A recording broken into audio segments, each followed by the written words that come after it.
a 12-step workshop, and we want to leave it for posterity, and we didn't record the first one, which was step 1 and 2, so we're going to revisit it.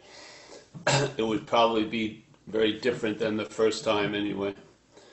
So the first step, obviously, is the key. Being convinced, believing with certainty that we are powerless over alcohol, and then other people find it connected with drugs or sexual behavior or eating or something. But there's an admittance to that, and that our lives have become unmanageable. And in a way, it's a reflective step, because you're going to reflect on how it was like, or what it was like while in active alcoholism. And then there's plenty of evidence there, if there wasn't an unbiased jury and judge, that you would have come to this conclusion probably way earlier. But we finally reached that point. And so the thing with my experience, I like the way it's said in How It Works, that there's an admittance to the innermost self, because I found I used to admit, when it was conveniently, that I was a drug addict or an alcoholic quite a lot, quite flippantly. But when it was finally there was an admittance to the innermost self, I didn't comply with that admittance. Something revealed to me a whole lot about me, really. And the fact that had always been there was brought to light, and that perhaps there was a new way, instead of denying and avoiding and distracting myself from those facts that I am powerless over alcohol and that my life's unmanageable. I would now align with that as a fact, and I found what came after doesn't change that the fact it's a fact, but it sure changes how we travel later. And again, also, when I came in, I had a story going that most of my unmanageability was caused by drinking and using, and I had a lot of rude awakenings about that. My main thrust was cocaine use, and I really believed a lot of my patterns would stop as soon as I stopped using cocaine. And that assumption, like many, was proven to be incredibly incorrect. So a lot of times, without knowing it, we're dominated by a condition, and I believe how the domination withstands a lot of investigation and a lot of pointing it out by others, and a lot of even self-reflection is we're in the act of being identified as the basis of the disease. So I believe alcoholism sort of lands on another obsession, which is the mental state's obsession with being a self, or being a doer or a thinker and a feeler, seer, hearer, taster, toucher. So the emphasis is always on the one who has the problem, not the problems. Or the emphasis is always on, but then in another way, the emphasis is always on the fires and never to the fire starter. So to me, alcoholism is an amplification of that self-centeredness. And then basically, it's sort of like an add-on that makes the self-centeredness extreme version of self-centeredness. And self-centeredness, taken to the extreme, demands relief. Its basis is an uncomfortable malaise or discomfort that, when it goes into its extreme states, is an irritability, restlessness, and discontent that's impact seems so profound we're almost apt to do anything to try to get relief from it. And being led by the problem leads us to its solutions, usually pivoting on a point of fuck it, and it leads us to getting its fuel, basically. So it uses us to drive to the store. It uses us to pick up the alcohol. It uses us to drink it. And then when the shit hits the fan, we're the ones who have to be accountable to all that shit. unbeknownst to us, we're apt to keep doing the same old, because we never get to the exact nature of the wrong. We really don't. So the wrong just keeps on wronging, so to speak, and maybe what we call a better life is that we learn how to manage it better, or try to subdue it, or keep it from acting out on such a large scale, like weddings and fucking, first interviews at job situations, or I hate my girlfriend, which would be a real mistake to be saying. All that stuff, and basically think, oh, that's great, now my life's pretty good, I've got some money and stuff like that, and that's all fine and dandy. We can learn how to live with the disease. But then some people can't learn how to live with the disease. And AA includes those people also. So those people may need to find the exact nature of the wrong. They may need to have to get to causes and conditions because of their, let's say, sensitivity and intensiveness. The littlest stream of irritable, restless, and discontent seems to be really loud. So they have to they're called to go to greater lengths, in a sense, because they don't want to live with the disease. They don't want to live as the disease, really. And so AA also provides a mechanism for that to occur. So basically, the ceilings of the program are based on the person who's in the program, really. So the higher power, can allow you to not act out at a picnic on July 4th and fucking get home and feel very successful about that. And the same higher power may afford you an incredible ability to enjoy peace of mind. It's just basically how far you want to go, really. So the first step was reflective, and then I found in hindsight that the unmanageability was really caused by my mental managing, really. And I actually saw that obviously drinking alcohol was a solution to alcoholism. That's what it was. I was wanting to get out of something. I didn't know what, but I wanted to get out of that discomfort and that constantly being the object of all the thoughts. And my solution to that was the fuel for the disease. I mean, who would have thunk? But I called it medicine, really. To it, I think the alcoholism, it's superfood. So as soon as I introduced alcohol and drugs to it, that mental obsession now started to be aligned with a physical craving in a weird way. And of course, the solution of AA about not drinking was obviously the mental obsession is first, and then the physical craving. So like they used the example of, having an analogy of strawberries. If you don't eat the strawberries, you're not going to have thousands of skillful means to try to minimize the rash that breaks out when I eat strawberries. But see, strawberries aren't talking to us all day about you should eat strawberries. Yeah, this disease is a little different, that it has two aspects: the mental obsession that leads us to do that anyone in their right mind would fucking not do. So I see it as an image of a parasitical movement. The parasite, its own nature, is quite hostile to whatever host it's taking over. So it obviously has to have an incredible strategy to sort of subdue or neutralize the host's natural inclination to throw it off, which is it talks to us as us. It convinces us that we're it. Yeah? And so basically, as soon as you're bonded to self, now you're thinking as self. You're defending self. You're taking self's point of view. You're being directed by self's GPS.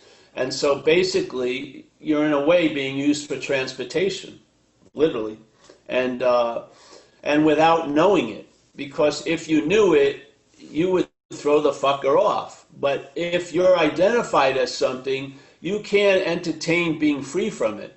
You just can't. You can entertain being free as it, yeah, or free through it, or buy it, but you can't hit the point, the real point of relief, which is being, free from it. As it says in our book, please relieve us of this bondage of self. The bondage of self is an activity that convinces us that we're self, yeah?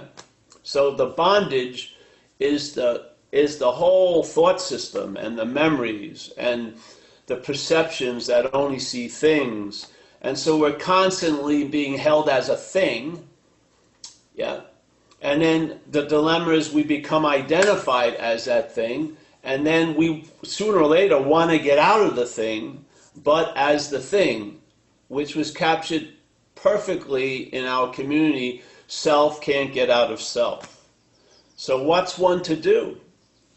You have this imperative, you feel super uncomfortable, and maybe you come to the realization, I can't get out of me as me. Well, what's the only way supposedly out? Well, it has to be questioning, are you in, really?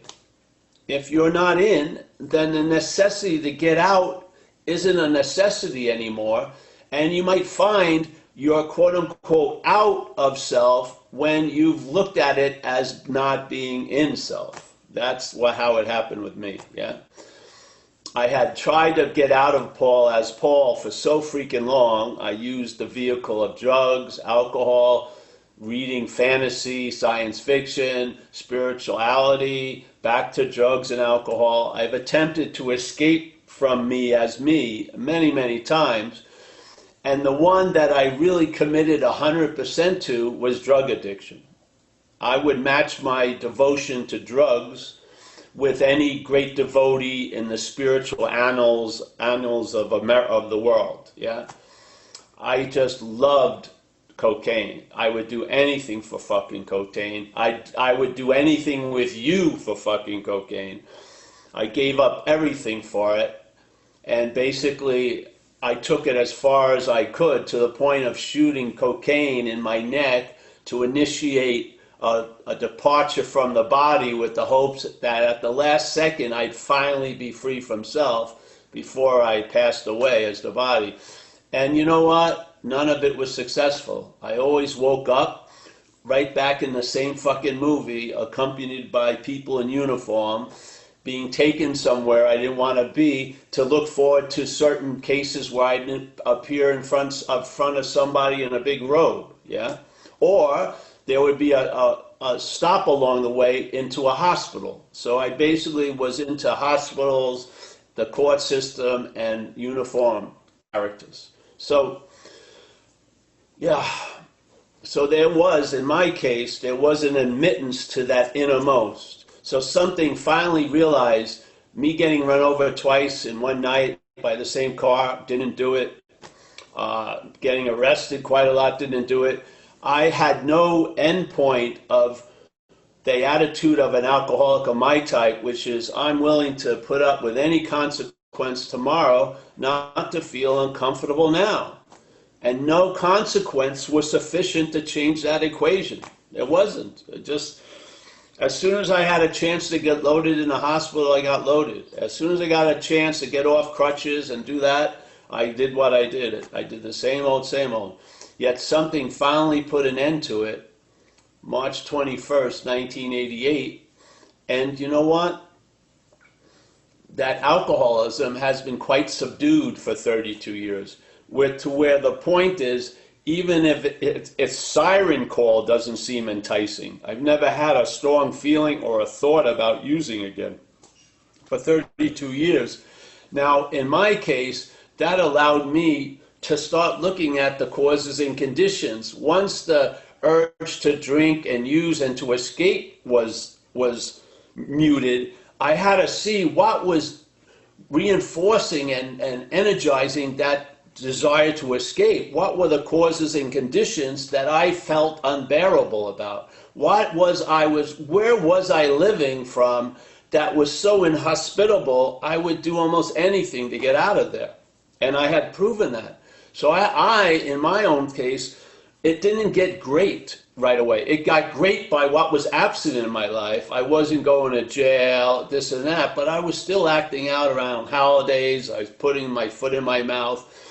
If there's someone really liked me and I liked them, I got very suspicious of their intentions. I was projecting shit on everybody in a way. I was super angry underneath because I had so much devotion to that way of life of drug addiction. I was super disappointed it had failed.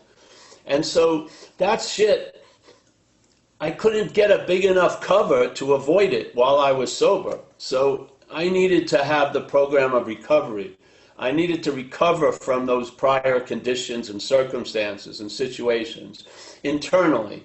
And that's what AA has offered. AA has offered that from the idea of surrender to turning one's will and life over to the care of a higher power. That was my lifeline that I found the first week in recovery, and I've held on to that for the 32 years. That's the basis, I feel, of the platform of recovery. Not sober, not drinking and using, but recovery from the underlying causes and conditions. And what that happened is that led me, so here, we'll go to step 2. So step 2, I see it in a certain way. I see it as an observational step, looking at the time from whence you got sober until now. For me, it was like an 8-week period. And in that 8 weeks, I hadn't drank or used. I had left having to stay with someone who I didn't really like because I had no money and couldn't get my own place. I had found a room in a residence hotel, which I shared with a German tourist. And they would feed you there. And I got a job. I, talked my way into a job as a house painter, but I couldn't even paint a line because my nerves were so whacked. But the person who was the boss was just as whacked as I was, so I got a job. And so my life started to get better. And then I realized, hey, something had done for me what I couldn't do for myself concerning the insanity that preceded the first drink. And it uses the word CAME, which means that's just reporting on something that's already happened. So I came to believe that a power could restore me to sanity concerning the insanity that precedes the first drink. Why? Because I hadn't drank in 8 weeks. It was just obvious, yeah? It wasn't a leap of faith. The way of life was producing tangible results, and I was observing them, and it led me to coming to believe that this power that I was introduced to through recovery, that actually facilitated its influence in my life, and it allowed its influence in my life to get established by the way of life of AA, going to meetings and doing things with people who were sober, and hearing about sobriety from other people's point of views. All of that stuff had given me a new momentum to perhaps there's a better way, trusting something infinite. And I was moving away from the failed system. Yeah? And AA was the vehicle for that. The engine of it was the higher power, but AA was the vehicle. Yeah? The vehicle doesn't move itself. It has a power. And to me, that's the higher power. That's how I see it, and grace and stuff. So step 2, a lot of people look at it in a lot of ways. I just look at it as an observation of the program working for you, which now leads to the 3rd step, which we're not going to go to today. So the first and second step, remember, most of the things they're talking about of how to be ready for all this, we've already been through it. Yeah, being convinced is the key. We don't need, many of us don't need any more evidence that what we've been relying on is a failed system. Any system that its main operating program is rationale, excuse, and blame is a failed system. It can't stand on its own results because its results aren't that good. So it likes to point out blaming either you or others, making excuses and rationalizations for its failings, yeah? And it's only through the identification as it that we stick so fucking long with it, yeah? And it also migrates with us into recovery. It does. I mean, the underlying disease is ripe in recovery. So Uh, that would be my take on 1 and 2. And of course, to me, the program of AA is a linear program. And so what happens with 1 leads to 2, 2 leads to 3, and then 3 is the jumping off point for the working steps, 4 through 9. And then after that work is done, then there's something to maintain, which is 10, 11, and 12. And 12 is basically the agenda of a way of life, which is, hey, you want to help people achieve sobriety and practice these principles in all your affairs. And I learned earlier, if I can't practice these principles in all my affairs, I limit my affairs for a while, yeah, until I get strong enough to practice them in all my affairs. It's just that simple. So that's my take on it. If you ask me tomorrow, I'd have another take on it. But that's it for today. Step 1 and 2. If I missed anything, forgive me. I'm not. I'm more really about the spirit of the message, not the letter of the message. So to me, the feeling of presence and reliance and assurance, which is so different than the feeling I usually lived from, which was fucking a lot of anxiety about when or how is the shit going to hit the fan, because I knew it was. And, you know, recovery has established a new basis, which is an ease and comfort where it used to be irritable, restless, and discontent. That's an incredible transformation, and having a new attitude and a new outlook and a new freedom and a new happiness. I love the word new in there, because it's not like a redo or a remanufactured or a renovated happiness and freedom. It's a completely new one, sort of like what Jesus says, some of this shit will pass our understanding. Yeah, we can't figure it out, and that's the good news. It just points out how small is our view, self-centered wise. So yeah, that's it for today. 1 and 2. Brilliant. Thanks very much, Paul. Thanks. They go in order for purpose. And so for people who've gone through it and for people who try to jump to other steps, they probably figure that out. So 1 and 2 we did, which was for me, basically the first step is reflecting on what it was like before you got sober and coming to the conclusion. The first step is a reflection of our observations, which weren't really hitting home because of the denial and of the effect of the disease. But we come to this conclusion that we were powerless over alcohol and our lives had become unmanageable because it was freaking obvious, really. And then step 2, and everyone has their own view of it. Step 2 to me is an observational step based on what's happened to you after you got sober. So when I came into AA, I followed suggestions, I went to meetings, I got commitment, and I saw after about 8 weeks I hadn't drank or used. So I had come to believe through observation that something had done for me what I couldn't do for myself, that something had restored me to sanity concerning the insanity that precedes the first drink.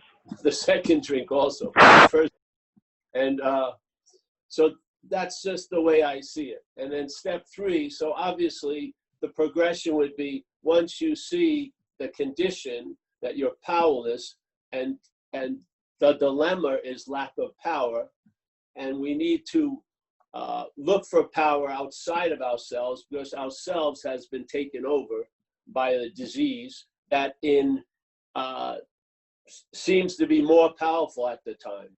So because we're doing a lot of stuff against our will, so something is overriding our decisions and our will to keep us to keep doing the same old.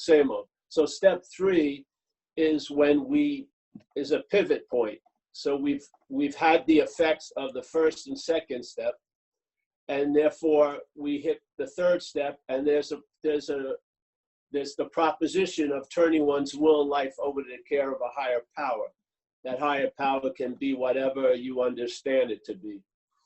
A group of drunks, you know, the great universal whatever truth. And so the trick for me was the idea of decision, because basically, let's say if the life was under my control, I could have just turned it over to the care of a higher power. But I have to make a decision to turn it over, because I'm not in possession of my own life. I'm basically occupied. I like to see it as a parasite, a parasitical movement. And that parasitical movement has got the last vote, you know?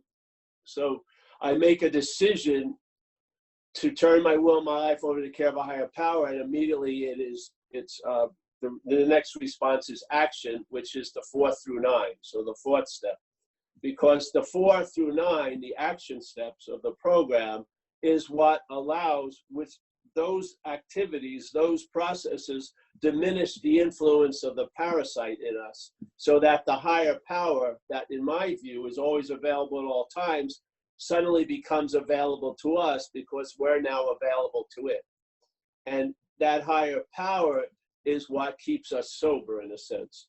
So 4 through 9, the first one, the 4th step, is to take an inventory, to look at what's unsaleable. They give a lot of analogies, but to me, I want to pinpoint the one way I see it, which is, all right, so I make the decision, and, you know, my idea of surrender in my head would be, you know, standing on a cliff with a wind machine blowing my hair, with girlfriends and ex-girlfriends looking at me adoringly, and then I turn my will and my life over. I didn't expect to have to be told to go home and write about stuff, but that's what happens. So I do an inventory, and if you've never heard of Joe and Charlie, I recommend Joe and Charlie. I think their information is still available. I had profound effects by going there. I'd like to share a little story. I remember I was in AA. I was only in for a few months, and I was at a meeting, these two people shared, and they both looked sort of bright. And so I was interested in what they were talking about, and they were talking about this Joe and Charlie seminar. And then that meeting was over, and I didn't hear about it for a few months. And then some secretary announced before a meeting, hey, we have applications for the Joe and Charlie seminar this year in Sacramento, California. I ran up there, grabbed the application, and set my money in, and I went. And I had done an inventory, but what happened with me, I didn't see like the first real wave of recovery, which I didn't see my role in things. That is one of the most important points of recovery, is when finally it shifts and you see your role in things, instead of having a laser beam on other people's role in things and other things. And so I went to that Joe and Charlie Saturday morning. They went over the 4th step, and I sort of got it the way they presented it. And I ran back to my motel, and I did an inventory, and in about an hour and a half or 2 hours, and I saw my role in things. And that's where a light went off. So the way I like to present the inventory process now is based on page 64. On page 64, in the last paragraph on 64, or the third paragraph, it's the third paragraph on page 64 of the big book. And just keep going. All right, so the sentence starts with being convinced, starts with being convinced, and being convinced means to believe with certainty. Yeah.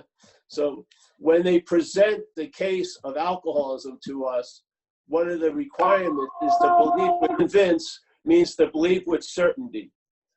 And then it says to believe with certainty that self, and my feeling of self is what that term is the parasitical movement. This is just my take on it. So being convinced that self, the feeling of being the doer, the thinker, the haver, the loser, the one who's seeing, hearing, feeling, tasting, touching, a certain ownership of living, yeah, of being the one. So being convinced that self manifested in various ways.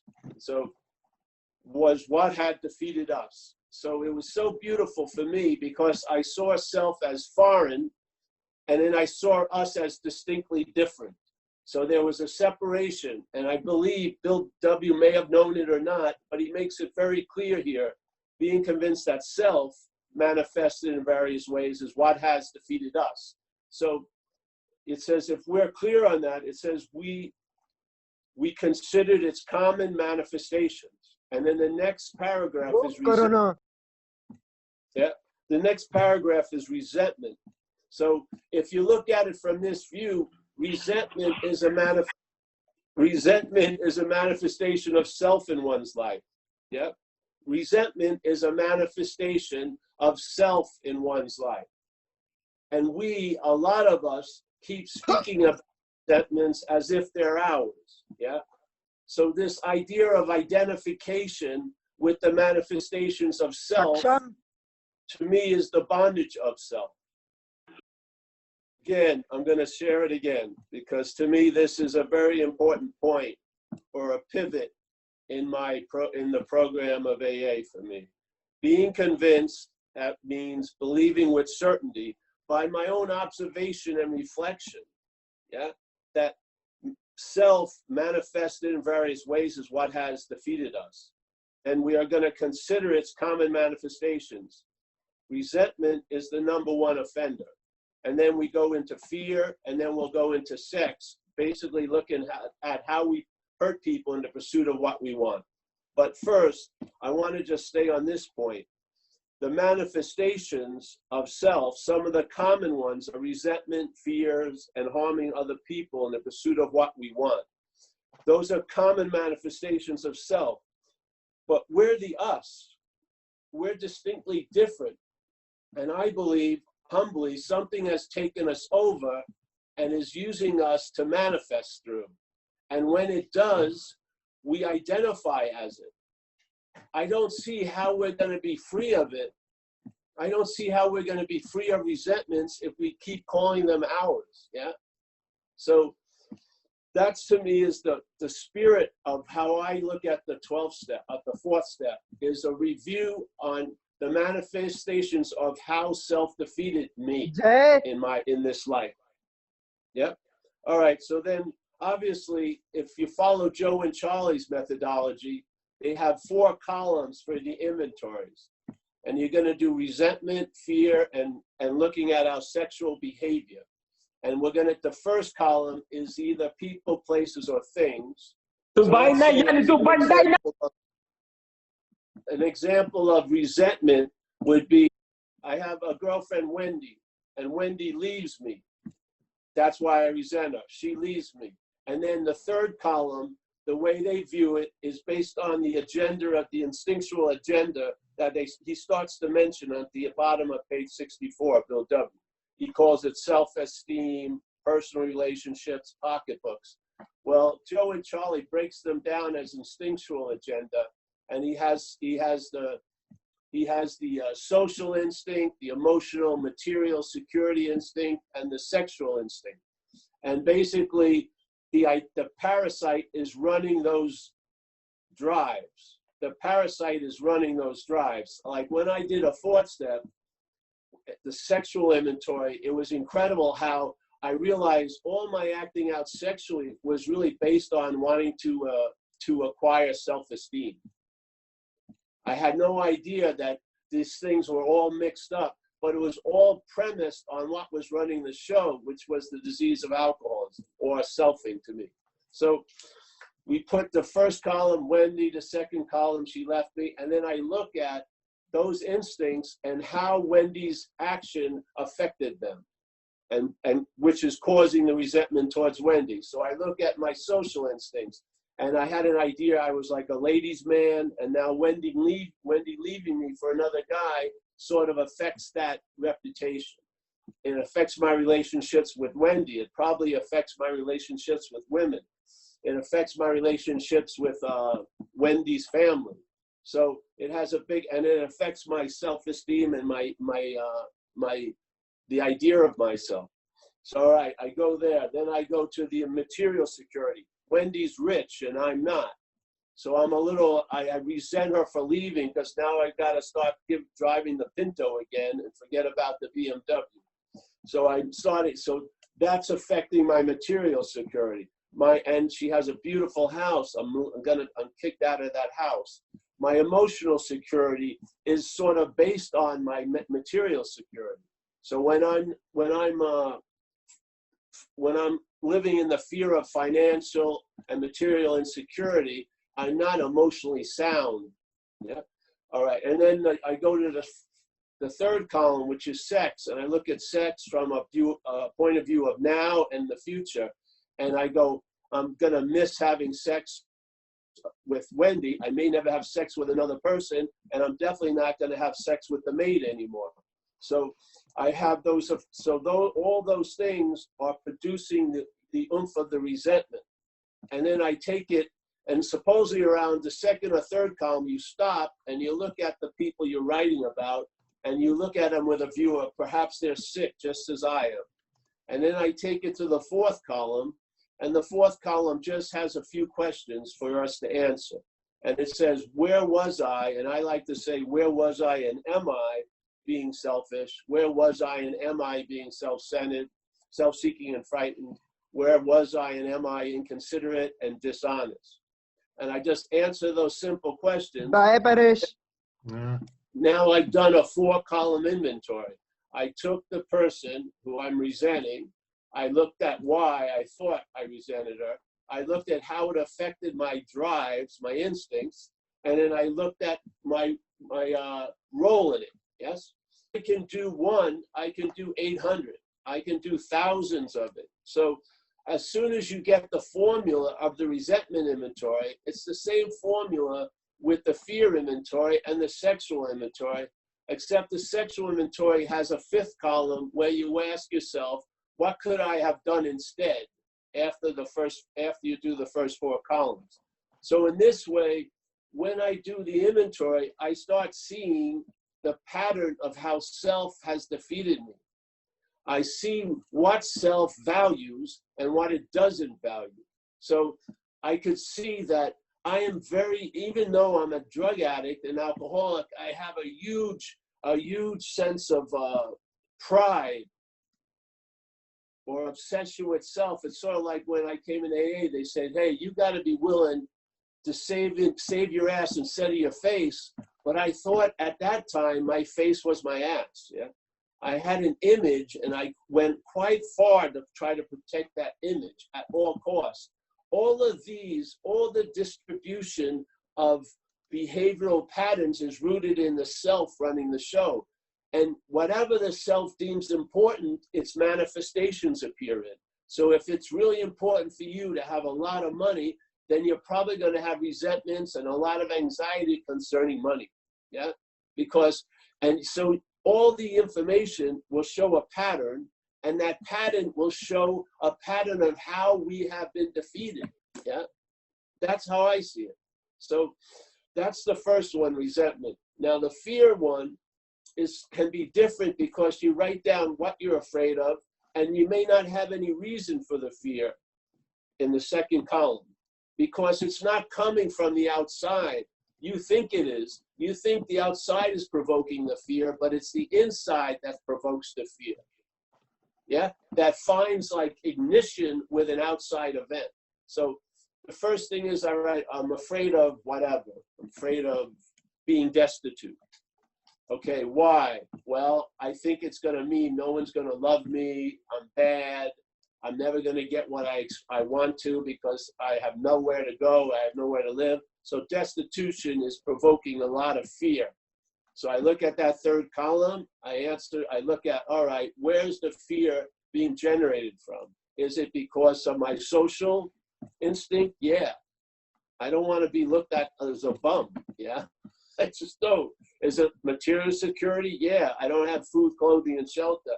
Is it sexual? Yeah, no one's gonna fucking, sleep with me in the refrigerator box in 6th and Market, probably. So there's a lot of fear being provoked by the agenda. And then I go to the 4th column and I ask those questions again. And usually, where am I? Where was I being self-seeking and frightened? And so basically, usually when I have the fear of destitution, I'm not in destitution. I'm not even aware, I'm not even having any gratitude for how it is. I'm being totally provoked by a possibility in the future. So I've done the 4 columns there. I ask those questions, and then I see another pattern of how fear, which is a manifestation of self, has defeated me. Yeah. Then I go to the 3rd column, sex. I write down people who I have hurt through the wanting to have sex, and it's not just people I've had sex with. It's like the husband of a woman I had sex with and the children. It could be a lot of people that I affected in that pursuit. So I wrote those things down. I write down what, a bare account of the incident or why. I go to the 3rd column and I see, all right, what the hell motivated me to act out, basically? My self-esteem, my financial whatever. And so it's sort of like doing an investigation, but the investigation is not on us. It's an investigation on self, in my view. Yeah, so that you can recognize the culprit by its manifestations instead of calling the manifestations of self yours. You'll see that they're not yours. And a resentment, and my resentment is usually different. A resentment will come and go. My resentment may live for 40 freaking 50 years. I may build like a temple for it. Yeah. So the importance, in my view, of seeing what's yours and what's not yours is incredibly, incredibly decisive with the serenity and the peace you're going to entertain. So, all right, so I do the sex, 2nd column. The 3rd column, I see what motivated me to act out, yeah, to cause seemingly all this disruption. The 4th column, I ask the simple questions again. And then the 5th column is, because I want to build a new ideal for my sexual and all my relationships, I say, what could I have done instead? So let's say I went out with another guy's wife, and what could I have done instead? I could have called my sponsor before. Yes, whatever. It's just those type of examples. And then when you have a new ideal of how you would like to be in regards to relationships, you ask that power, the higher power, to assist you in manifesting that. So to me, that's a very thick little, very quick little thumbnail take on the 3rd and 4th step. I'm just sharing my focal point, which is the recognition of what has defeated us through the inventory of its manifestation. Yeah. And to see maybe there's a distinction between that self, that disease, and us. And therefore to recognize that the manifestations may be coming through me, but they're not of me. Because if I recover from that disease of alcoholism, I'm going to be relieved from a lot of the manifestations of self. Definitely. Definitely. That's the progression of recovery. There's a relief, because when you're obsessed with that, when that thing has taken over you, let's say the pH of the body is sort of acidic, and all that shit grows in it. Vindictiveness, resentment, fucking anxiety. It's a very healthy petri dish to grow all that shit. What recovery has done with me is change the pH of Paul Hedderman. It's changed the pH where I am not hospitable to the disease of alcoholism anymore. I'm not one of its sought out environments. And basically you can, in that sense, you have an immunity. And the immunity is expressed as the experience of the problem doesn't exist for you that day. And if you want to call your spiritual condition the pH balance, go ahead.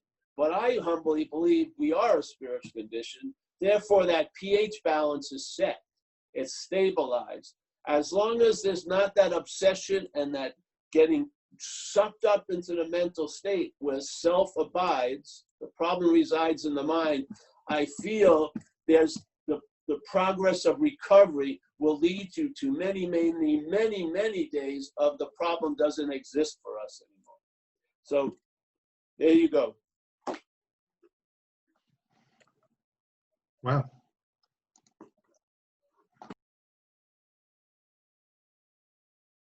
Okay. Yeah. If you just do 6th, 7th is like the follow through of the punch. Yeah. Yeah. Okay. The impact. Yeah. All All right. right. Well, Okay. So I'm gonna start here. So you guys, co-hosts, you ready to just mute yourselves? Would you mind, if you wouldn't mind? Got it. Okay. So, hi everyone, and welcome to Reflections on the 12 Steps with Paul H. And this week's we're doing 5, 6, and 7, steps 5, 6, and 7. And just a couple of notes, just a little bit of housekeeping, just to remind you that this is not an AA meeting. So this meeting, you'll be muted all the way through. There will be a Q&A after. It's not an all share. So just to remind you, the questions that you can ask, we'd really encourage you to just focus on what Paul's been talking about, those steps particularly. So it's a laser focus on those steps. Also, just to know, again, this is not an AA meeting, so it will be recorded. But we're putting it, all the focus is going to be on Paul, so you will not be seen. And obviously afterwards, Paul's website is at zenbitchslap.com. If you haven't already been there, it's well worth going to look out, because all these videos and his audio and everything is there. So I'd encourage you to go there. So without further ado, I'm just going to, I don't know why Mike has, you've made yourself spotlight video there. Mike trying to steal his thunder. That's good. All right, mate. Okay, it's over to you, Paul. yeah, I'm going to open. All I see is a big me here, so I'm going to put it to gallery. Yeah, Okay, that's good. that's great. Yeah, so today we'll do 5. We'll go over 5, 6, and 7. 6 and 7 are like a combination, so I didn't want to really break it up.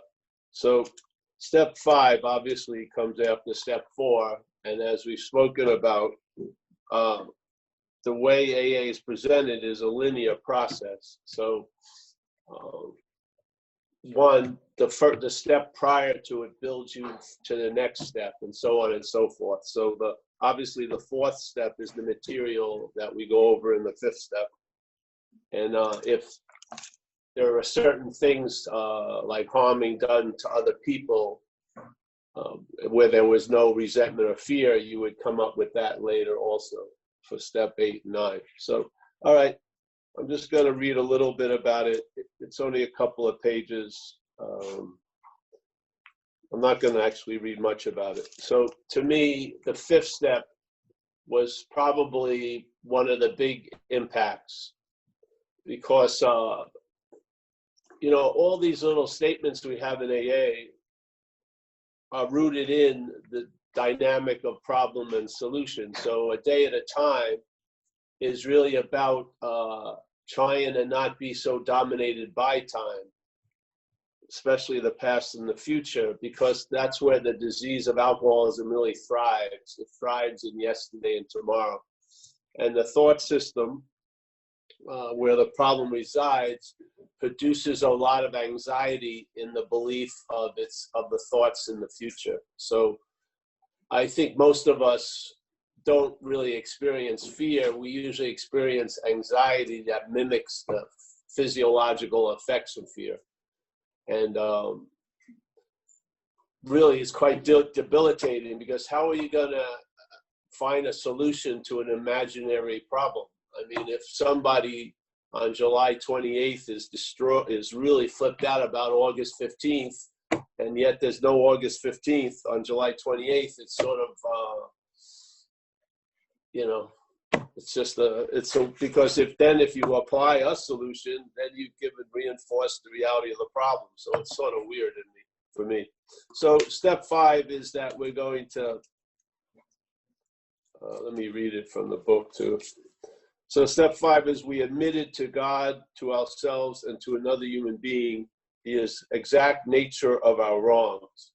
And the idea of the higher power has to be in there. It's sort of like a trinity or a triangle. So you find somebody, you know, this is all in the book. So, but for me, I used sponsors in AA to share with. And so we'd make up time and I'd go there and share. And when I was sharing, I like the Joe and Charlie view if you haven't heard of them, I think their seminars and about the steps in AA are on the internet, Joe and Charlie.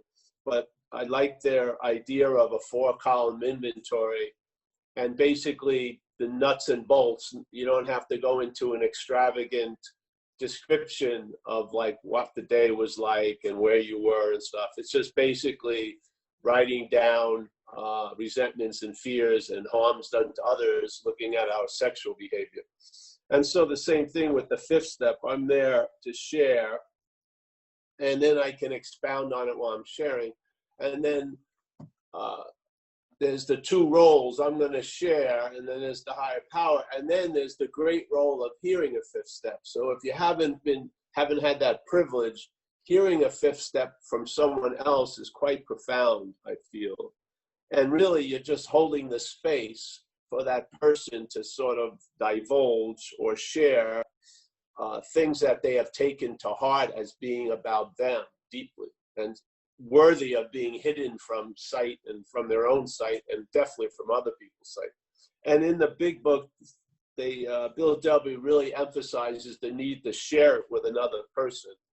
And he gives us the warning that if we don't share it with another person, in other words, you can do the inventory, yet not share it. Like, you don't want to put it out to someone else. And he says you're probably going to drink if that doesn't occur. So it's pretty important. So I would get together with my sponsor, and then I'd go over my list. I'd go over it, and then he would interject every once in a while to point out or to illuminate certain things that maybe I was missing. But the huge point of it is, to me, is to see your role in things. And then by expressing those roles to someone else, it's quite liberating. I found it was one of the most obvious effects that I got whacked with in the steps was the 5th step, doing the 5th step. So I share my stuff, he hears it or she hears it, and then basically he interjects to illuminate what. And I'm looking at this little thing, this excursion into a reflection on the steps that we're on. I'm looking at it in a certain way of seeing how self has defeated us.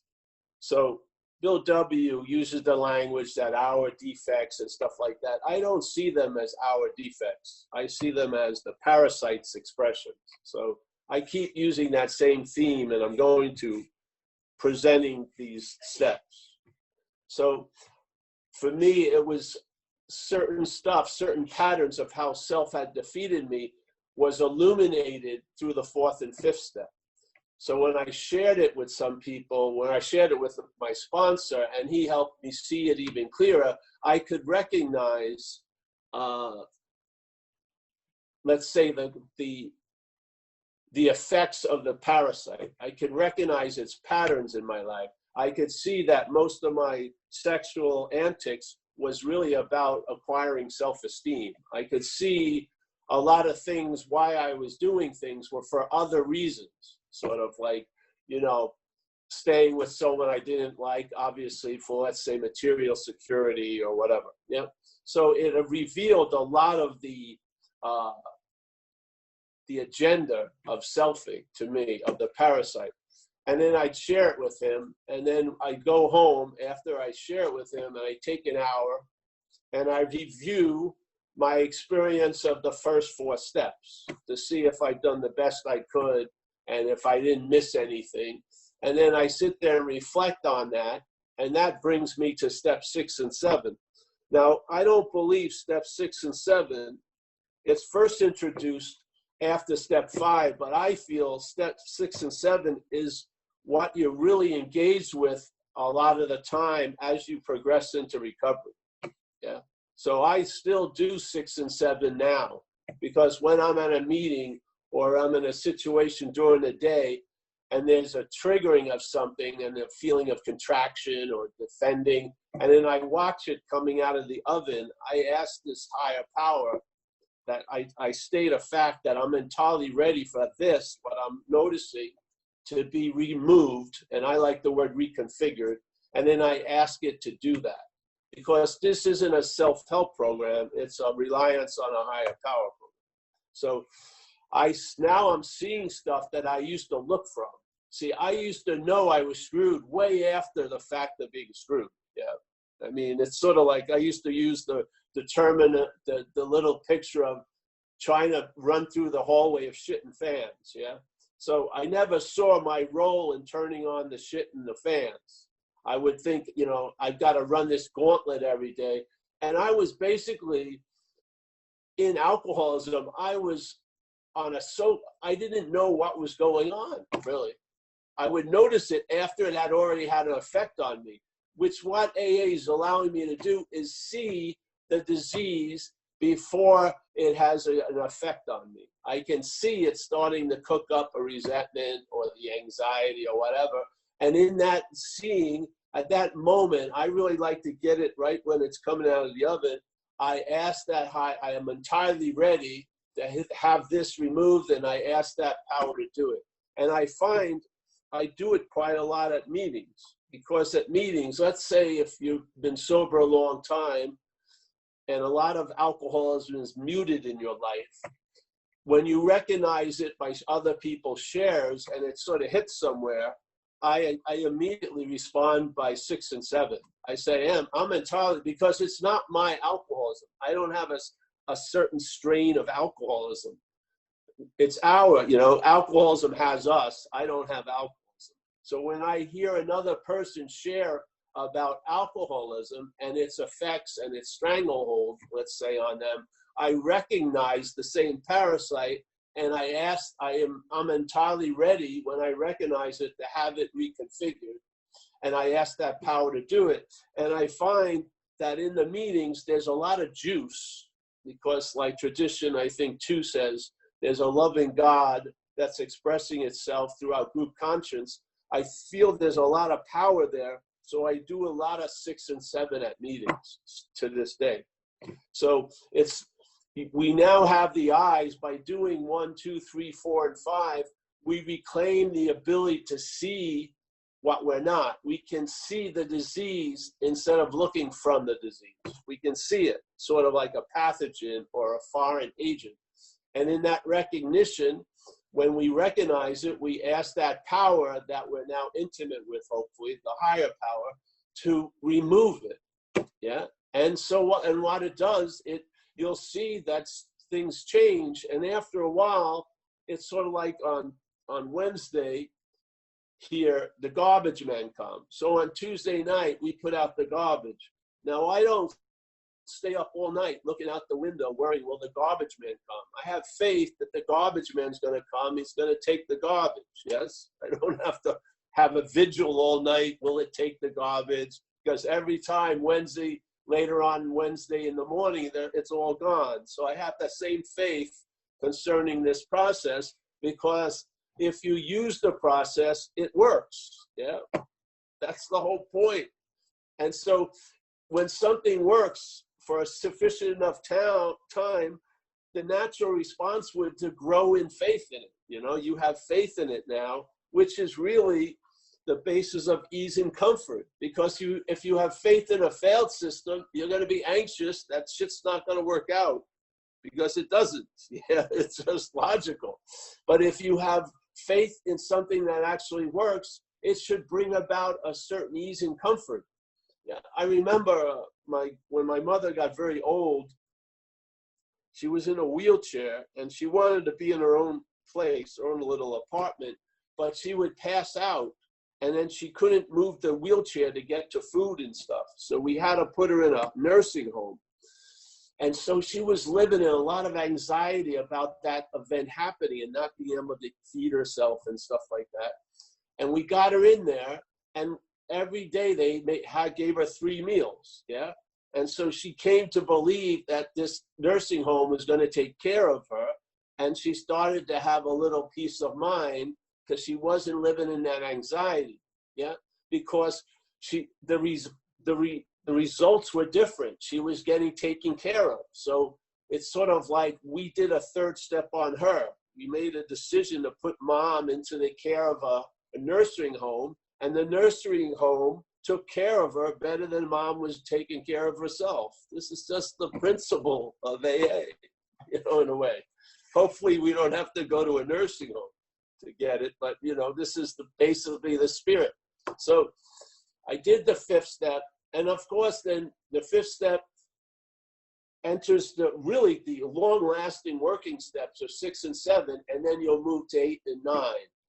Yeah, with hopefully that you won't have to do so much of 8 and 9 in your life. Yeah, but 6 and 7, because the alcoholism doesn't get extinguished, its potential is there.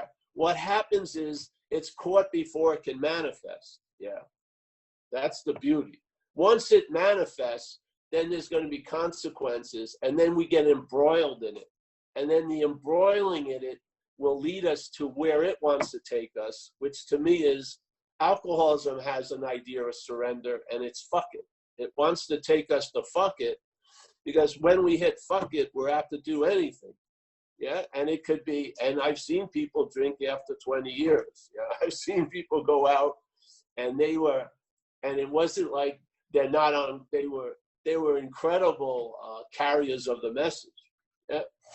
Yet the disease of alcoholism is latently available, and it can trigger at any time, and it's working on us. Yeah, it works on us through the head, and it talks to us. So it will talk us to a point of fuck it, and then it gives us a suggestion, which is just have a drink or whatever, and then it's out. It's been loose, you know, like the door that was keeping the devil at bay is now open. Now the parasite comes out, and we're used for transportation. So step 5, if you haven't had the opportunity to listen to one, it's an incredible, I really, really enjoyed it.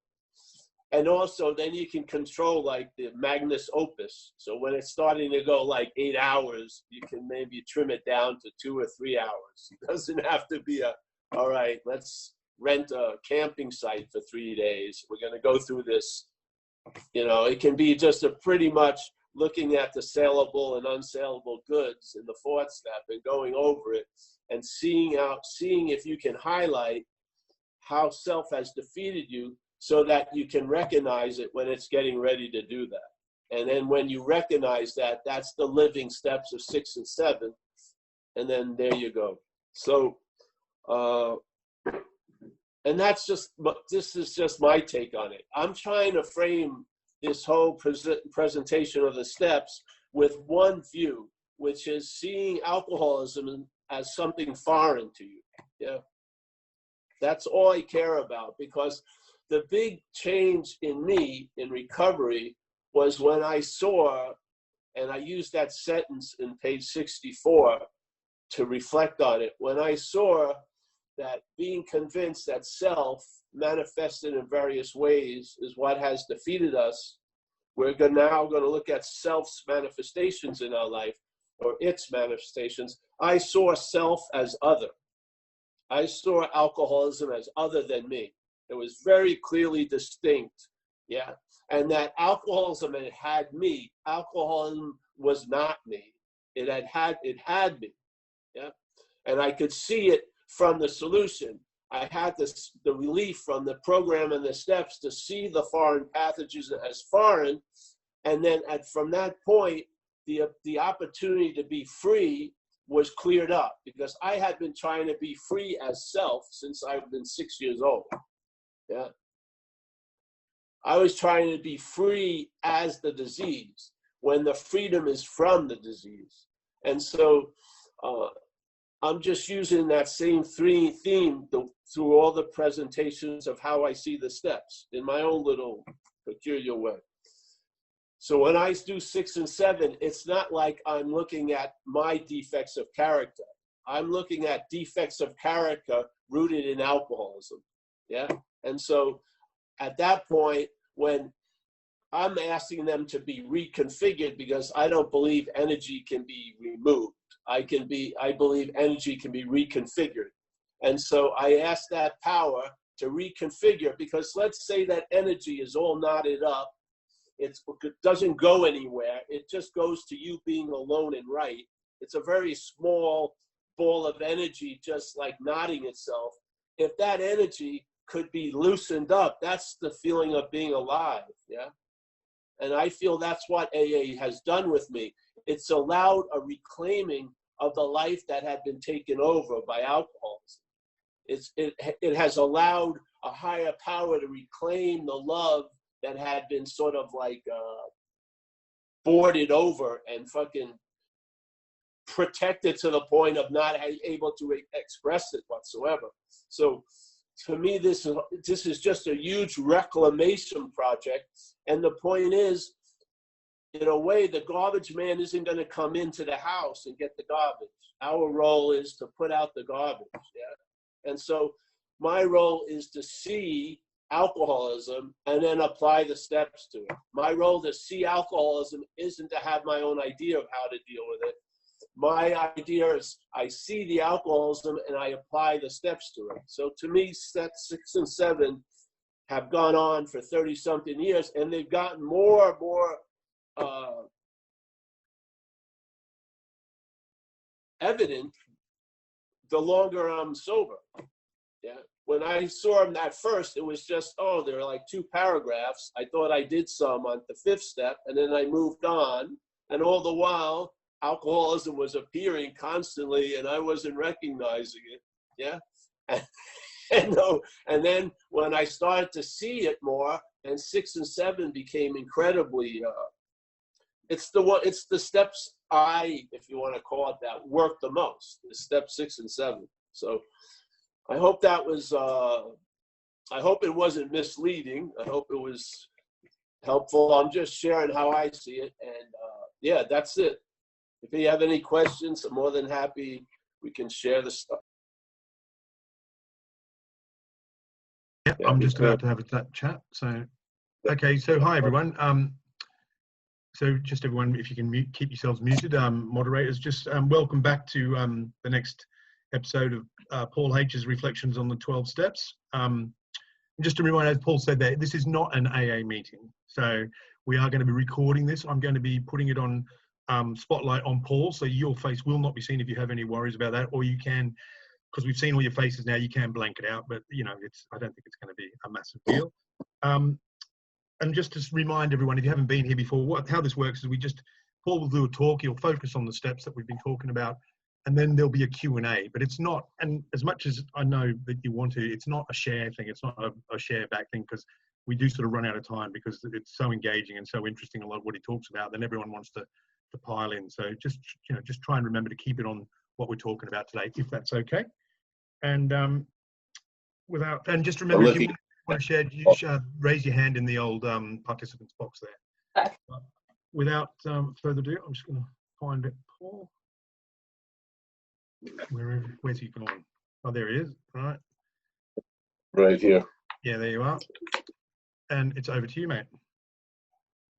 Hello, everybody. I'm going to say Paul Alcoholic just in the spirit of the community. So today we're going to go over steps 8 and 9. So I'll just read step 8 and 9. So 8, and then again, this process of recovery, the 12 steps, is a linear process. So usually the one before creates the conditions for the next one. So step 8, made a list of all persons we had harmed and became willing to make amends to them all. And then step 9 is made direct amends to such people wherever possible, except when to do so would injure them or others. So step 8, when my sponsor took me through it, first of all, step 8 there'll be stuff that doesn't come out of the 4th step inventory because I've harmed people and there was no resentment or fear concerning it. I stole from a store or something like that. So basically there may be some additions to the list that weren't found in the 4th step. So did a list, and it's all in the book, but the way I was taught was to put ones that you're willing to do today, ones that seem to be a little harder, and then ones you're never going to do, and make a list.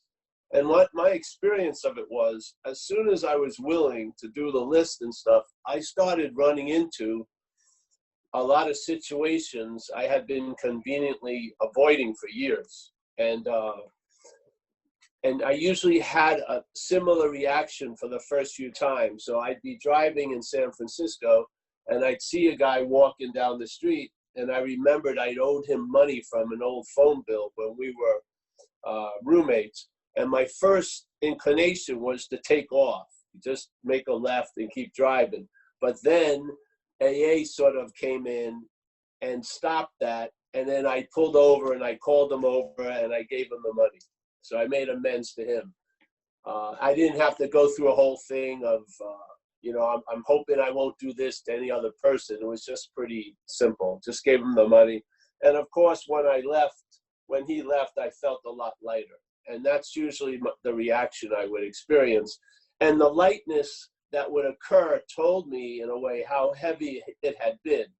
So the way I was dealing with people I had harmed and all that stuff was trying to avoid it and distract myself from it, forget it, deny it, tons of ways. So my managing capabilities basically turned whatever I am into like a storage unit. And there was so many undealt with stuff, and all the windows was closed. There was no circulation. And it seemed like a large part of me was dead, really.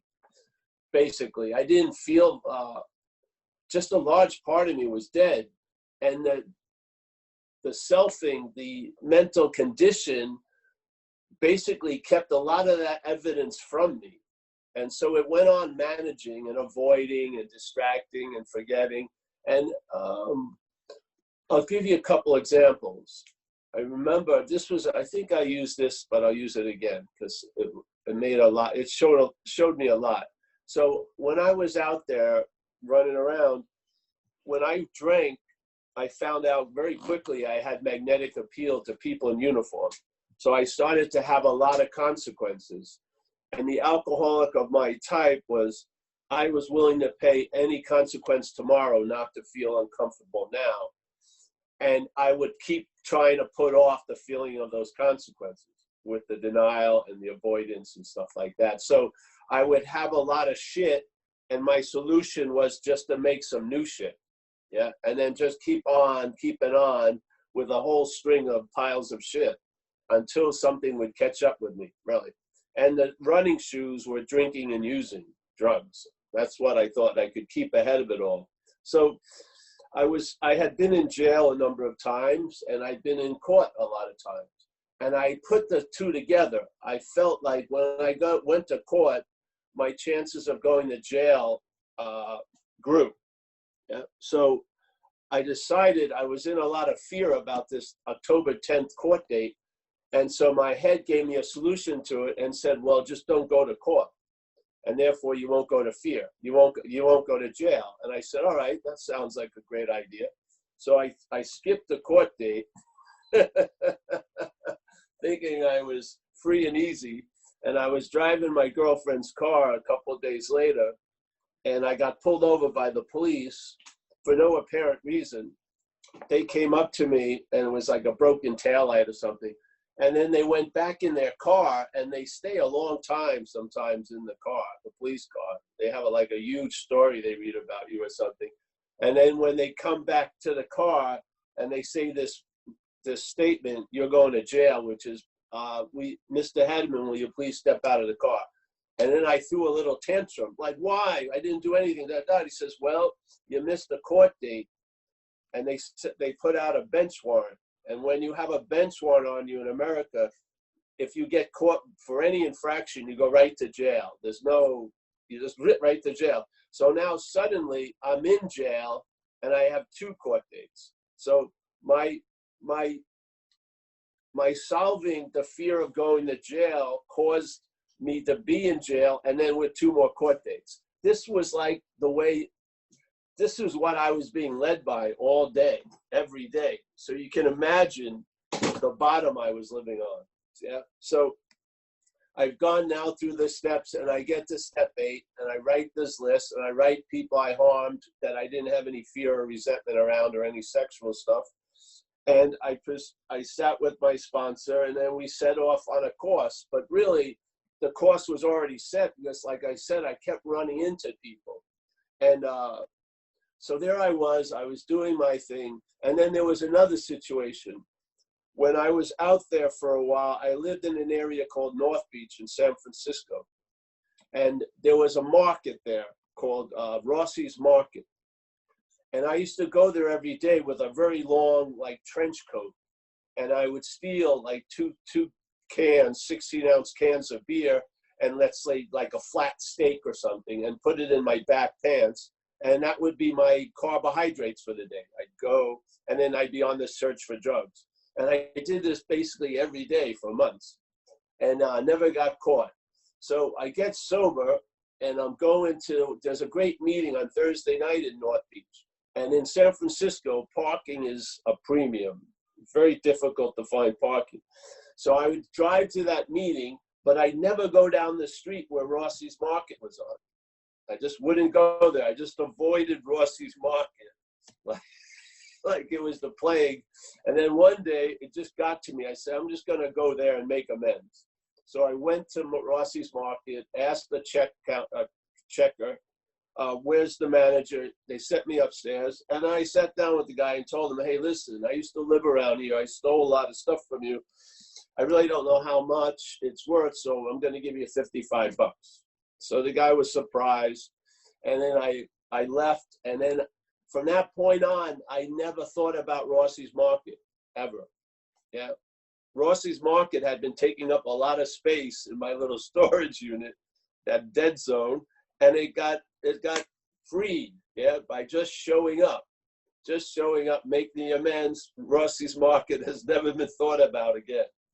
And I'll drive quickly and easily and take a parking space right in front of that freaking market. So that's the spirit of it for me. And the ninth step was really just was profoundly. It set off a lot of good reactions.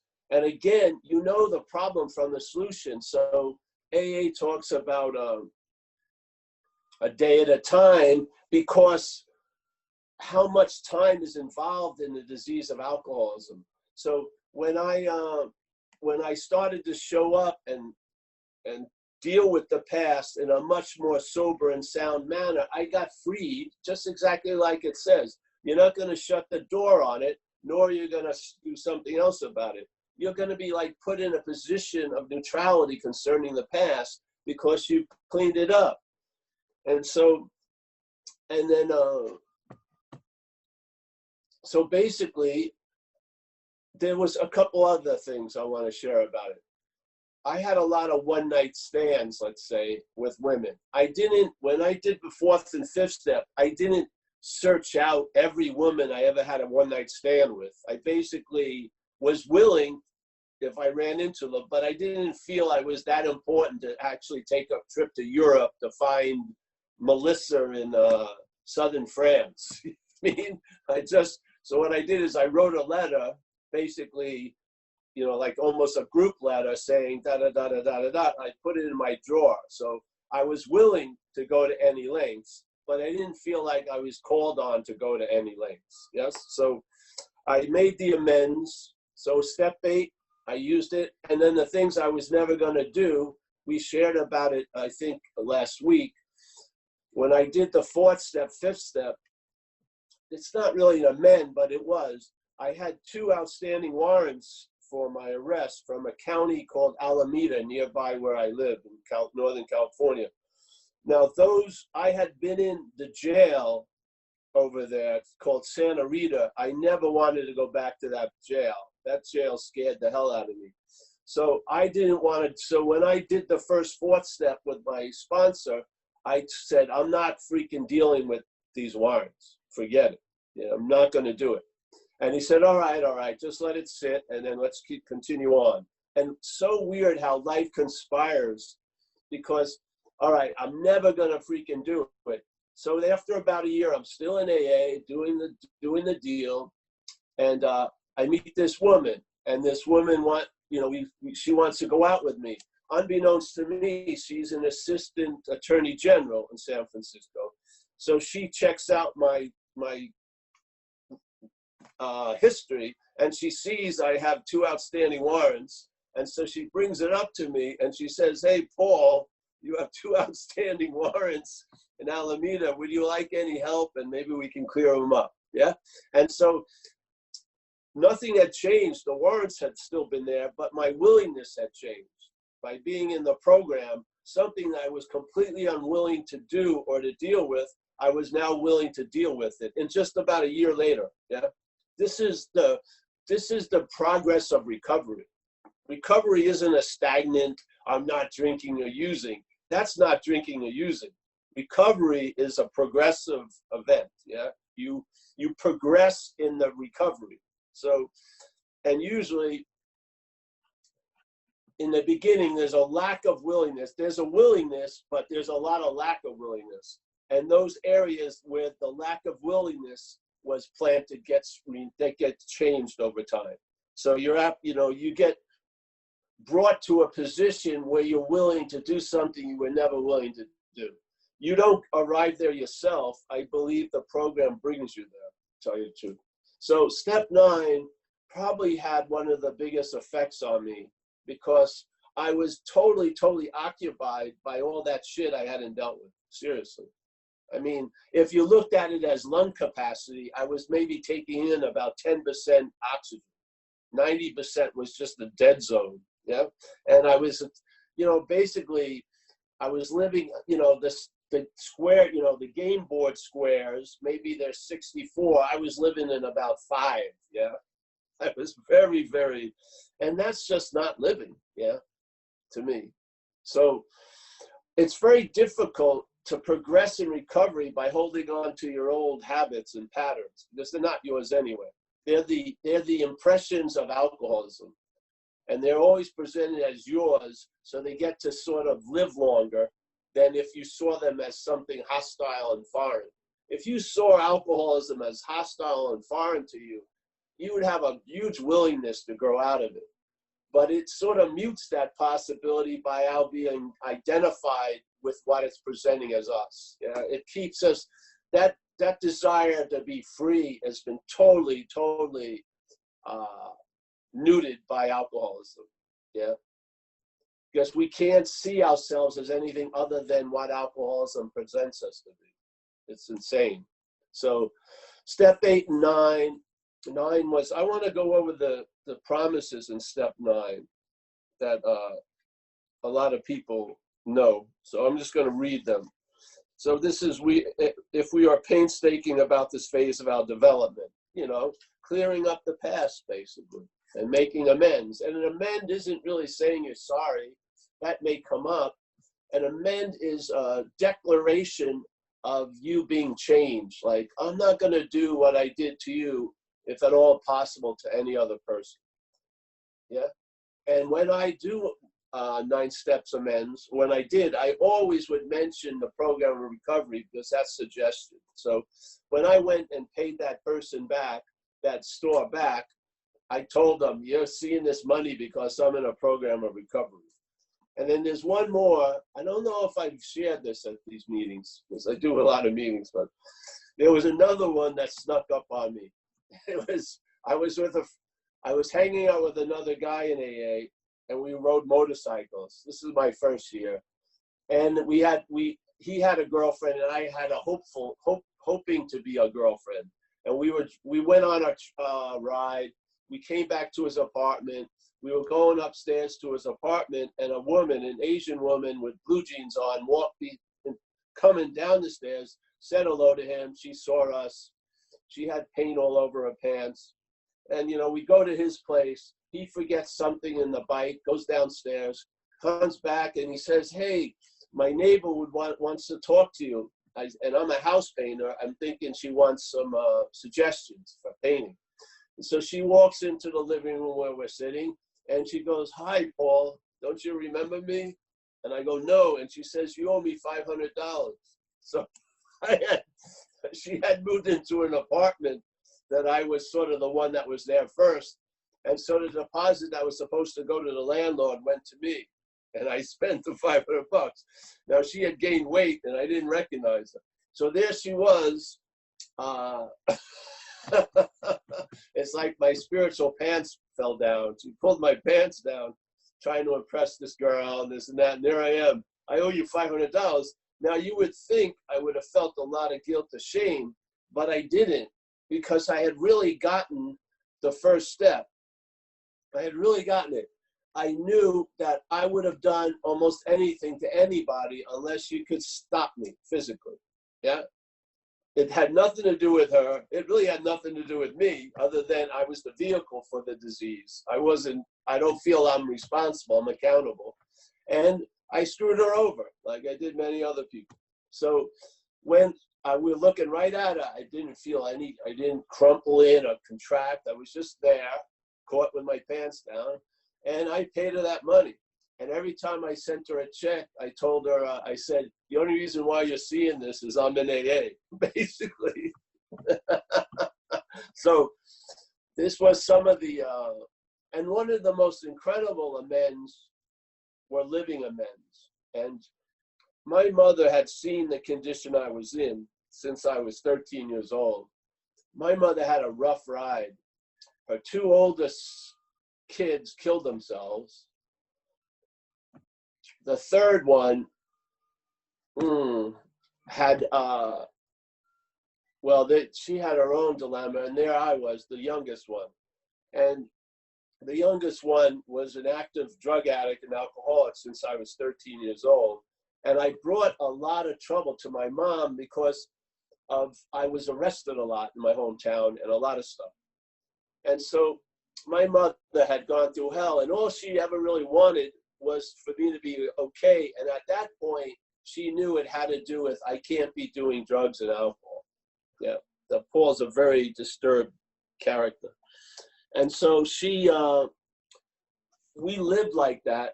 And I got sober, and then she passed away 2 years later. So she got to see me sober, and 2 years later, she passed away. And to me, that was just such a gift that I was done before I was done, or before she was done. I was done with drinking and using before she died.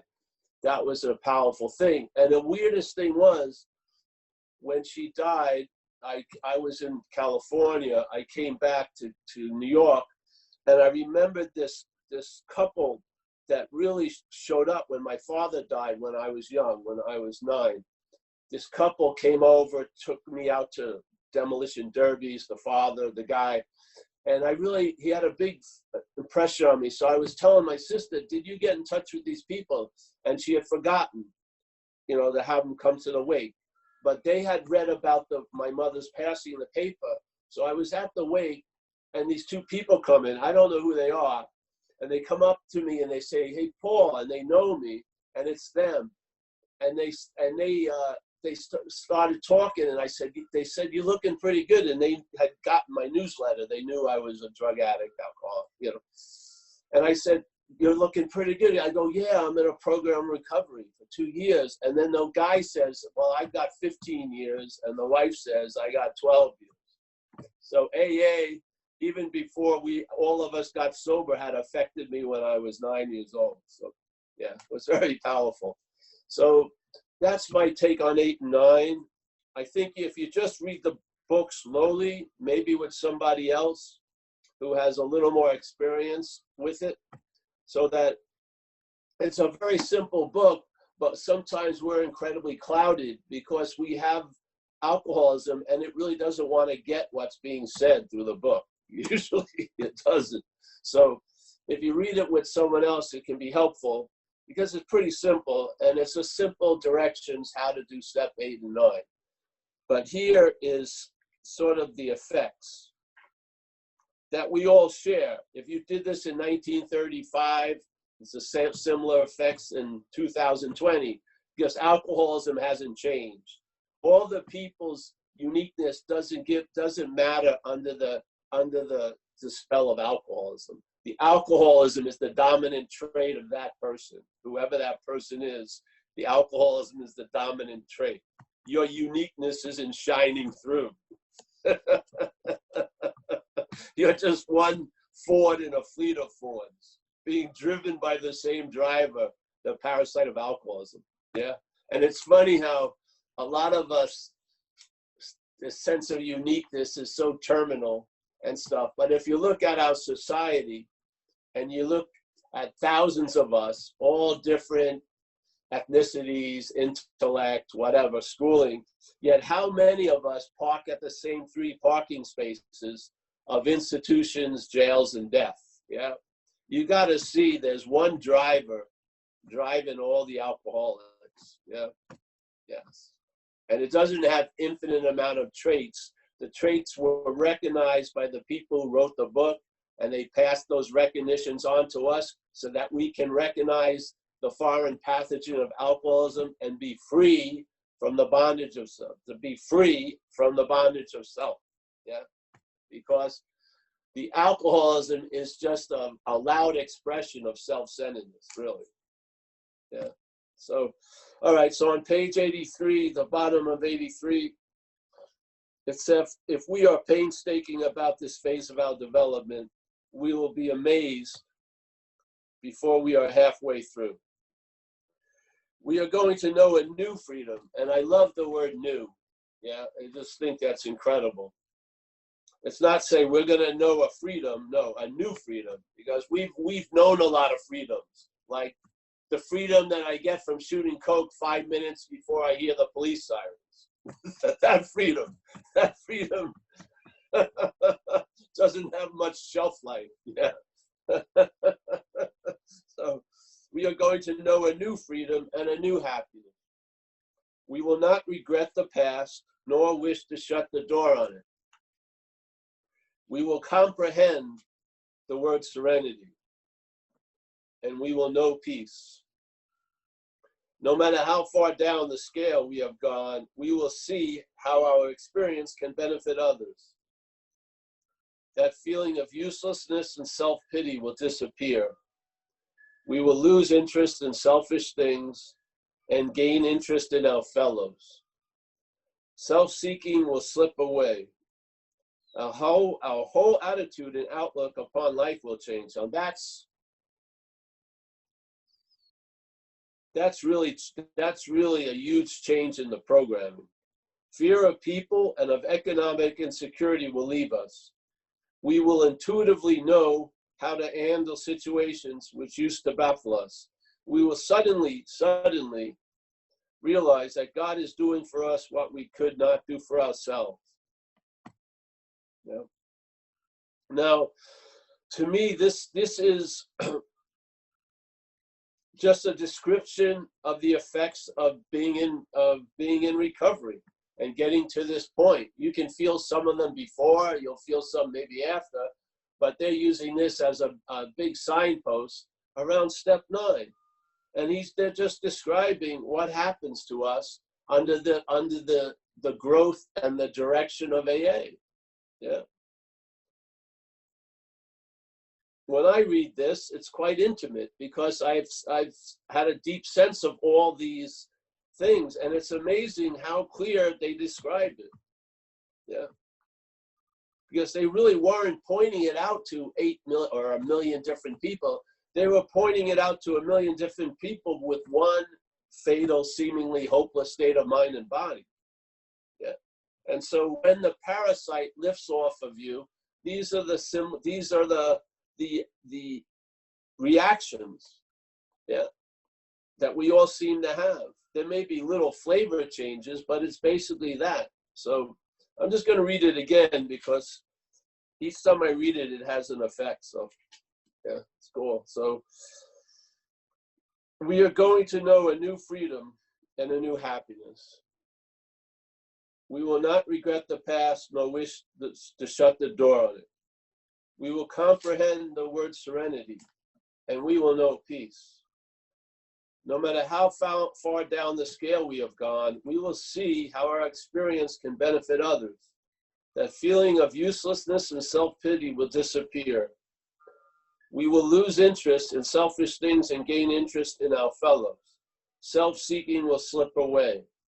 Our whole attitude and outlook upon life will change.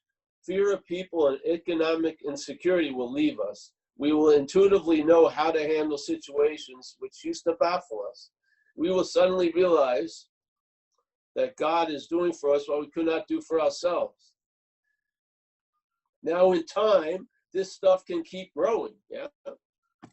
Does it mean that self-seeking will slip away all at once right now? It possibly could, but probably our experience won't be that. There'll be a slipping away. It will be a process, and it's the progression of recovery. So you get sort of a free taste or a taste. Possibilities become available, and those possibilities find fruition to us. So now you comprehend the word serenity and know peace. Now you have the ability to enjoy peace of mind. Yeah. So, all right, well, that's that, I think. Wow. Okay. Well, thank you very much. Over to Paul. Over to you, mate. Hello, everybody. Paul, alcoholic.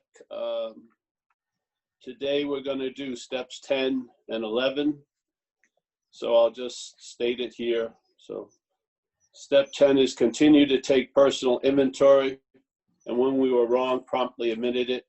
And step 11 is sought through prayer and meditation to improve our conscious contact with God as we understood him, praying only for knowledge of his will for us and the power to carry it out.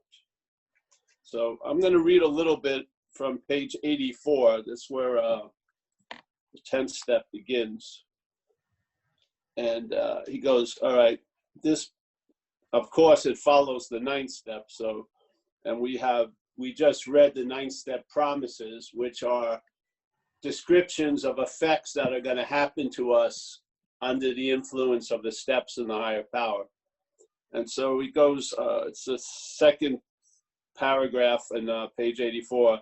This thought brings us to step 10,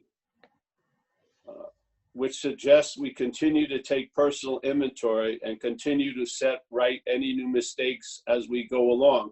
Now, step 4, in a way, we learned how to take a personal inventory. And if you follow Joe and Charlie, they made a simple 4-column inventory process that if you know how to do one from the first column to the 4th column, then you know the formula. So you can do 500, thousands, 10, whatever. So using that, you can use the 4th step columns with your 10th step. So it says, we vigorously commenced this way of living as we cleaned up the past. So this way of living really is a way of a design for living based on principles. So some people will say there's a principle for each step. I don't remember them all, but they're available. We have entered the world of the spirit. My feeling is we never left the world of the spirit, but whatever. Our next function is to grow in understanding and effectiveness. This is not an overnight matter. It should continue for our lifetime. Continue to watch for selfishness, dishonesty, resentment, and fear. So that's the 4th column of the inventories. So when you do the inventory of Wendy, the first person, I resent her because she left me. We look at how it affected our instinctual agenda and then our role in it, which is these questions. You know, where was I or am I? I like to use the past tense and the present tense because a lot of people think they got over that resentment. And so, but basically it's not, you're not doing an inventory on the 4th step of just the living resentments. It's, you want to get like a diagnosis by doing sort of autopsies to see how self has defeated us. So the idea of a resentment being over doesn't mean it's exempted from the inventory. So when these crop up, we ask God at once to remove them. Now, for me, that's step 6 and 7. Yeah, also. So when you see these things, fear or this or that come up, you are entirely ready to have it removed, and then you ask that power to remove it. To me, that's the activity of 6 and 7. So the response to alcoholism, when it's noted or noticed in others or in ourselves, is step 6 and 7. So when these crop up, we ask God at once to remove them. We discuss them with someone immediately and make amends quickly if we have harmed anyone. Then we resolutely turn our thoughts to someone we can help. Love and tolerance of others is our code. So these are now the 10-step promises, which is, and we have ceased fighting anything or anyone, even alcohol. For by this time, sanity will have returned. The sanity concerning the insanity concerning the first, before the first drink. So that insanity that caused us to keep getting loaded will have been, we have been brought to sanity about that. So we're not in the realm of having to stop drinking. We don't start drinking. Yeah, it's a different feeling. So, and we have ceased fighting anything or anyone, even alcohol. For by this time, sanity will have returned. We will seldom be interested in liquor. If tempted, we recoil from it as from a hot flame. We react sanely and normally, and we will find that's concerning the crazy thoughts about drinking. We may not react sanely and normally to every situation in life. And we will find that this has happened automatically. See, this is the beauty of this program. If this was a self-help program, we would have worked very, very difficult and arduous to try to produce this effect that happens automatically. And then not only believing that we produced it, we would live in the fear that we could undo it, which doesn't allow us to enjoy peace of mind. So believing that I produce the effects that have happened through the program and the higher power actually causes a disease in itself. Because if I produce them, I can unproduce them. And it's still that obsession with self. So, and we will find that this has happened automatically. We will see that our new attitude toward liquor has been given us without any thought or effort on our part. So that's the antithesis of a self-help program, a reliance on a higher power. Yeah. It just comes. That is the miracle of it. We are not fighting it, neither are we avoiding temptation. We feel as though we had been placed in a position of neutrality. Again, the wording is beautiful. It doesn't say we feel as though we finally produced a place of neutrality. No, we were, the response and the awareness of it is I've been placed in a position of neutrality, as if something has done for me what I can't do for myself. We are not fighting it, neither are we avoiding temptation. We feel as though we had been placed in a position of neutrality, safe and protected. We have not even sworn off. Instead, the problem has been removed. Man. And for the length and the severity of the problem having me, to have that problem be as if it never occurred or it's been removed is unbelievable solution. It does not exist for us. We are neither cocky nor are we afraid. That is our experience. That is how we react so long as we keep in fit spiritual condition. I'm going to go back to the writing and stuff, but I wanted to read this, Paul. It is easy to let up on the spiritual program of action and rest on our laurels. We are headed for trouble if we do, for alcohol is a subtle foe. I would say alcoholism. I don't see alcohol as a foe. I mean, when I walk down the aisles, alcohol, doesn't attack me or throw itself at my feet. It's sort of inert. We are not cured of alcoholism. What we really have is a daily reprieve contingent on the maintenance of our spiritual condition.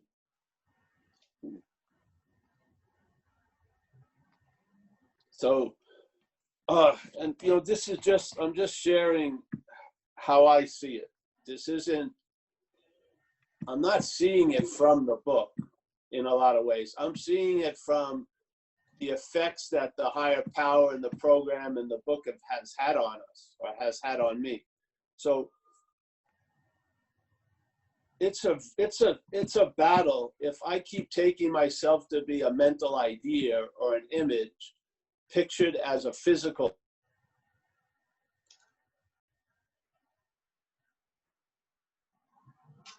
in my view.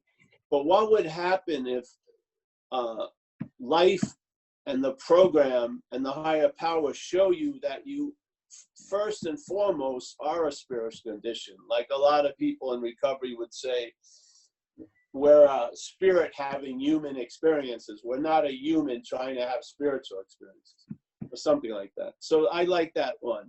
I like this. So because if I am a spiritual condition, that in itself is the highest form of maintenance of a spiritual condition. Yeah. So if I've been relieved of the bondage of self, which means that all the interest that I had or was in selfing, in the mental activity, has been moved. Yeah. And now I have interest is starting and resting somewhere else instead of a mental physical condition, but a spiritual condition first and foremost. That's a pretty established spiritual condition. So I'm a real believer that we are spirit to begin with. And I'm a believer that I don't believe spirit has any malady. I think it's a mental malady. And when the mental malady is taken care of, then the obstructions to the spiritual condition get weakened, or let's say dropped or diminished, and then it becomes obvious, that condition becomes obvious, yeah, in one's life. Yeah. So the 10th step for me was to continue to look at the characteristics and the patterns and the habits of how self has defeated me in my daily life. And by writing them down, I get to see them a lot better, and sharing with another person, my sponsor in most cases, and then looking at if I need to make an amends and to try to do that promptly. And of course, this activity of the 10th step usually doesn't have the weight and the effort of the 4th step, because you've gotten rid of most of the shit, or the river has been unfrozen and now it's flowing. And now when you run into some obstructions or you see some rocks in that flow, then you have the means to sort of take care of them, just like we did on the 4th step. But it's not like a huge boulder usually. It's just an obstruction, a minor obstruction, and we're not lost. We're not in the loss of the spirit. We're still feeling the spirit, but we're running into some obstructions. So we do the 10th step. Yeah. And then the 10th step is just an incredible point, because at this point, these things kick in, those promises, which I think are just mind-boggling. Could you imagine having a sense of not fighting anything or anyone? And then to have that, let's say, get established, not just as a very infrequent experience, but as something that is relied upon. We will seldom be interested in liquor. Now, I feel like I'm one of the lucky ones, because I got struck sober 32 years ago. And from that point on, I've never had a strong interest in liquor or drugs.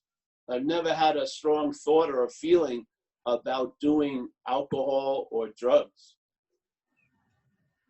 So this is very intimate to me, because I've experienced all of these descriptions. If tempted, see, it's great when you're not tempted at all. But so if not tempted, there's not even a recoil from it as from a hot flame, because you don't even go near the hot flame, so to speak.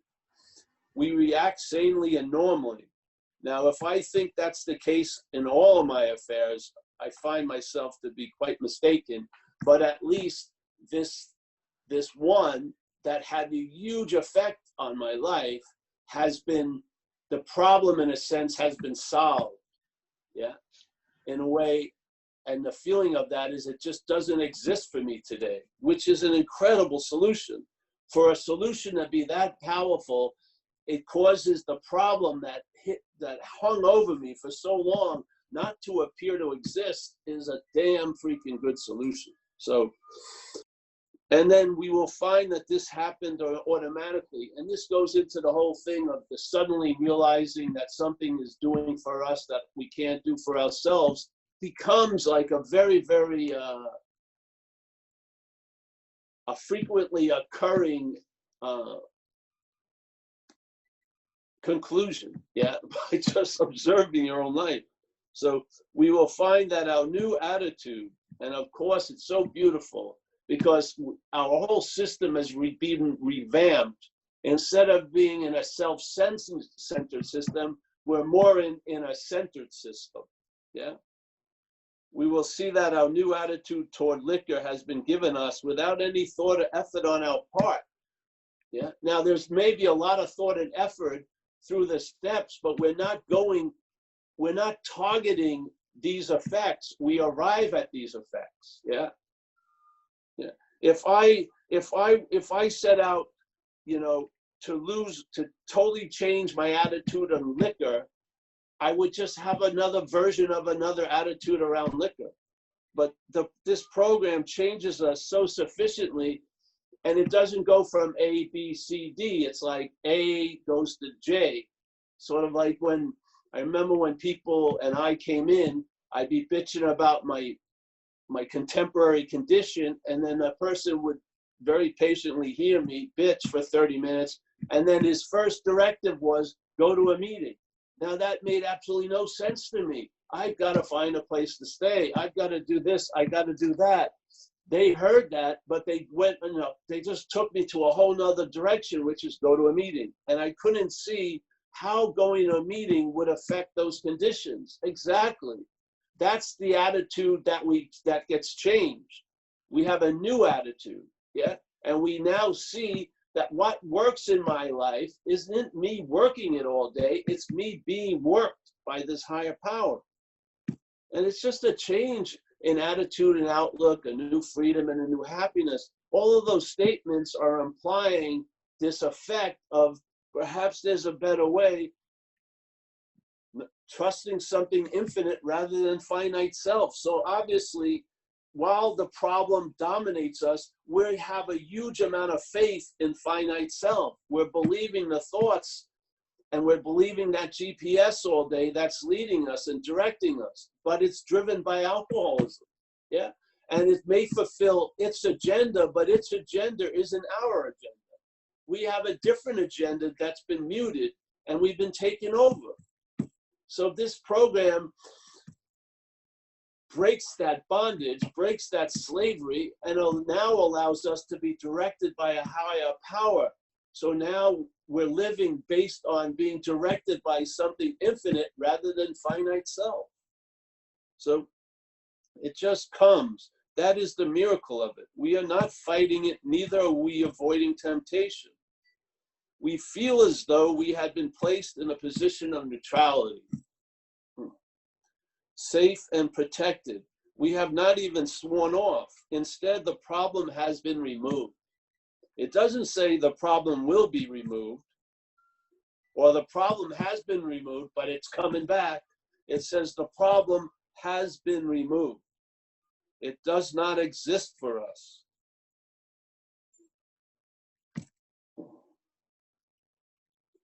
We are neither cocky nor are we afraid. That is our experience. That is how we react so long as we keep in fit spiritual condition. So that's the requirement for these reactions to continue and stabilize, is we need to be in fit spiritual condition. Yeah. I feel if you've been through this process, you are in fit spiritual condition. Yeah. Your head may not say you are, but you're not your head. So these things are requiring a fit spiritual condition. I believe inherently we're in a fit spiritual condition. We may not be in a fit mental condition or a physical condition or a circumstantial condition or a conditional condition, but we are fit on a certain level of a spiritual condition because that's been inherently so. Yeah. So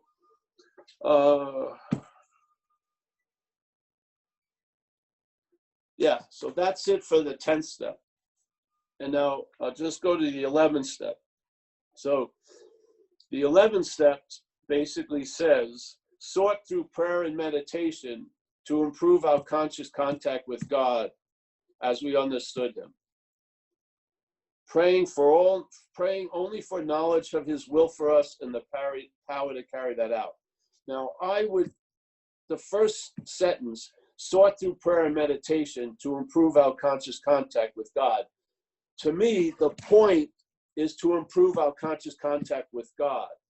They're suggesting two ways, and those two ways are prayer and meditation, but they're not the only ways. Yeah. Some people I feel that I've met and I've seen and I've worked with they don't have a proclivity to meditation. So basically prayer is the avenue. So through prayer, they find that space, and then maybe they find that space in nature or swimming or something. And those ways, then at this point, all of those ways that they feel of that certain peace are improving the conscious contact with God. Yeah, all of them. So I feel it's a disservice for some that feel very inadequate when it comes to meditation, or don't have a problem with an idea of praying to something other than themselves. Well, they're going to find in their own life, if they stick with the principles and stay in our program, that they're going to seek through work. They're going to seek through writing music. They're going to seek through a lot of things to improve our conscious contact with God as we understood him. So yeah, prayer and meditation. But if you can't sit still, then don't sit still. Take a walk in nature or something, because you'll feel that sense that you may want to call the higher power. There's not two ways to improve one's conscious contact. They're just giving us two examples, prayer and meditation. They're not the only way. And the intention is really to improve our conscious contact. The intention isn't to become a great prayer master and a meditation master. It's to improve our conscious contact with God. And then as we understood him, now my feeling about as we understood him was important in the beginning, yeah? But as I stayed in the program, my idea of the higher power turned into more, I want to understand the higher power by its own understanding. I don't want to understand the higher power by my understanding, because my understanding is pretty damn small, yeah? So I would like it to be, turning one's will and life over to the care of a higher power of its own understanding. That's revelatory. And that's when I'm always in the surprise when I see that it's doing for me what I can't do for myself. Yeah. So, so prayer meditation, and then some people say they don't pray, but if you go to an AA meeting, you pray twice, during the meeting, in the beginning, at the end, we say prayer. So, yeah. So maybe in the beginning, you're so freaking crazy, all you can do is pray. And then maybe you get a little more peace of mind, so then you can go into meditation. But truly, the idea is to improve one's conscious contact. Yeah. So, all right, I think that's it. There's tons of descriptions of how to meditate and pray, but sometimes I feel, because of our myopic view, if people don't think they're a meditator, they feel like they're not doing the 11th step. I really believe that the intent is to improve one's conscious contact. It's not just, seek through could be tons of examples. It doesn't have to just be prayer and meditation. So, yeah. Okay. Thank you very much. Well, hello, everybody. Paul, in this context, an alcoholic. So today we're going to do step 12. We'll go over it again, this is just how I'm seeing it today, a reflection of on this 12 steps by a member of recovery. So step 12 is let's go to step 12. Having had a spiritual awakening as a result of these steps, we try to carry this message to alcoholics and to practice these principles in all our affairs. So basically, I think the idea of the spiritual awakening, or the person, or the psychic change, or the personality shift, in my view, is just a moving of interest and attention from self to the infinite. That infinite can be whatever you understand or don't understand, or whatever it understands of itself, but it's a movement in a way. And I think they describe it well in the fear inventory. It says, perhaps there's a better way, trusting something infinite, or having faith in something infinite rather than finite self. So the idea of having faith in something infinite really is more predicated on losing faith in the finite self. Because you can have faith in the finite self and then try to have faith in the infinite, but that's just more faith in the finite self, in my experience. So that's caught in the big net of self can't get out of self. So the program and the working steps 4 through 9 has brought us to, has moved us away from that obsession with self to relying on a higher power. And that to me is represented by the spiritual awakening. So it's not like the spirit awakes, it's already awake, but there's a spiritual awakening really based on a mental diminishing. So in my take, so the mental diminishing occurs, and then there's a spiritual awakening. So that's step 12. And then it goes, the whole chapter of working with others is about step 12. And one of the things I learned early on in the first few years of recovery was, if you can't practice these principles, that each step has a principle involved with it. If you can't practice these principles in all your affairs, then limit your affairs for a period of time. Yeah, so that to me is just like the skillful means of early sobriety. If you know something jackpots you, then try to stay away from it. It's pretty simple. All right, and then we're gonna help other people achieve sobriety. And so the main drive of step 12 obviously is rooted in the service of others. Because in that way, they talk about it in the sexual inventory. If you're having a lot of trouble in the sexual arena, with resentments and all that stuff, the best way to get some immediate relief is to help others, to get out of oneself through service. So service is really one of the main, it's obviously the 3 parts of the triangle: recovery, unity, and service. The service isn't really an option, it's essential, because if the disease is experienced as an extreme obsession with self, then we have to sort of get out of that obsession, or we have to have something draw the interest and attention from that object, that mental object of self, to something else outside, other people, nature, whatever. And because the orbit is sort of fixed, we're orbiting around Paul, or whatever self is called in your situation, David or whatever, and there's a strong ring, so to speak, around this object, this mental fixation. And you see it in AA meetings. AA meetings are really, in my sense, a manipulated pause. They allow the interest and attention to be pulled out of that orbit and be put on the other speaker and stuff. And then at that point, we're availed to that thing that's stated in tradition too, a loving God expressing itself through our group conscience, or a loving power.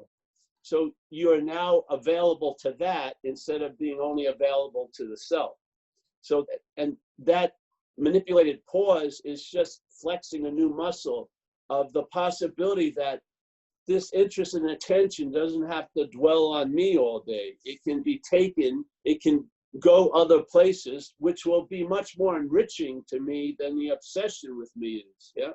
So the idea of passing the message on and carrying the message, not the messenger or whatever, is the lifeblood of AA. And it's really a beautiful system, because in AA, I need to hear the message and you need to carry the message. And then another day, I need to carry the message and you need to hear the message. So it's a very symbiotic, almost like electromagnetism. It just feeds on itself. So we don't have any doctors and stuff like that in AA. It's patient to patient. There's a that moves, and that won't be the greatest expert of all time, because it's not them, it's something using them to move through. So I've heard some incredible stuff from a person, with just one day. But the dilemma is, let's say they're there to ask for help and they're an expert at asking for help, but they haven't gotten to the point of receiving yet. So suggestions, take suggestions. So the resistance to the program, obviously, is the disease. The disease doesn't want you to be a part of. It doesn't want you to enter we. It doesn't want you. It likes you isolated, and it likes to keep bringing you either to a fuck it now or a future fuck it, or just dwelling on a past fuck it. Because when you're in that state of fuck it, you're apt to do almost anything, and it directs those anythings you're going to do. Yeah, the disease now tells you it makes a lot of sense to get loaded after 20 years of sobriety, stuff like that. And we don't have a mental defense against it in most cases, unless we're in that spiritual condition. And if you're not a spiritual condition, then your maintenance of a spiritual condition can go down quite easily. The beautiful thing of the spiritual awakening is you awaken to your real nature, which is of spirit. It's not of mental and physical. Yeah. And once you're awakened to that, it's obvious you've always been awake as that. Yeah. I mean, it's never not been there. So in my sense, my idea of a higher power evolved along the way, and it got to, I have an I've turned this will and this life I made a decision to turn it over to the care of a higher power of its own understanding. I don't want my understanding. I want its understanding. And that its understanding, how it's downloaded to me, is that it's always available at all times with no requirement necessary to meet it. And any conditions and requirements are on my side. So those are the old ideas that need to be abandoned. The old ideas that this has to be a huge sacrifice, that this I don't see it that way. I see AA is the easiest off the way, basically. And the idea of a leap of faith, there is no leap of faith in AA. AA produces the goods. You observe it works. The leap of faith is every day believing the thought system that has failed us miserably, to keep relying on that GPS that has directed our lives for years, and we ended up in these situations based on that GPS. To me, that's a constant leap of faith, because there's no reason to have faith in it. It's a failed system. I don't need a leap of faith in AA. All I got to do is be open-minded, honest, and willing, and I'll see something's working. That something's doing for me what I couldn't do for myself. So step 12, so we've had the spiritual awakening, so to speak. Now the point is to have that maintained so that the mental state, the emotional state, doesn't override the spiritual state. Yeah, doesn't demand too much attention or interest. So some people realize, I got to go to at least 3 meetings a week. Yeah, that's their idea. If they don't go to 3 meetings a week, they feel a little edge start happening again. It's a simple maintenance. So then you go more than 3 meetings a week. Yeah. Maybe you need a commitment to stay plugged in. You don't have to have 8 commitments. You get 1 commitment, or 2 commitments. Yeah. And you believe in the spirit of rotation. You don't stay there. You can pass it on. I don't want to be a secretary of a meeting right now. I'd rather have a new person be a secretary, because they're going to get so much out of that 6-month commitment. they're going to have so much honoring and respect for AA probably after those 6 months. I've had that already. It's time for those people to have the positions, yeah?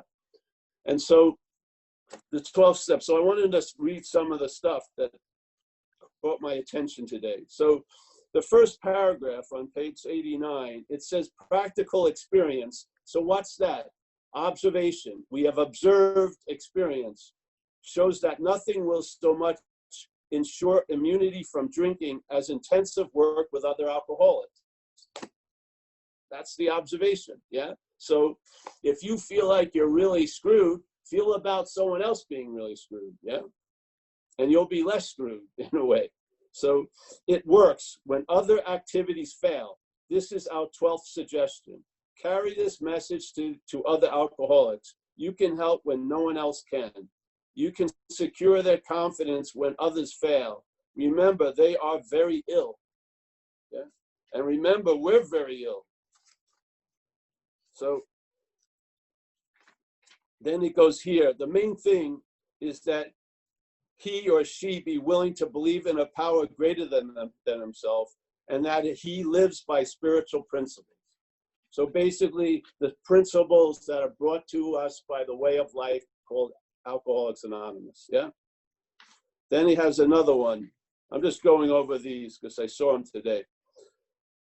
Be certain he will be well, it's about, I'm a real believer that sometimes we do a disservice to people if we try to save them from their bottoms, yeah? I truly believe,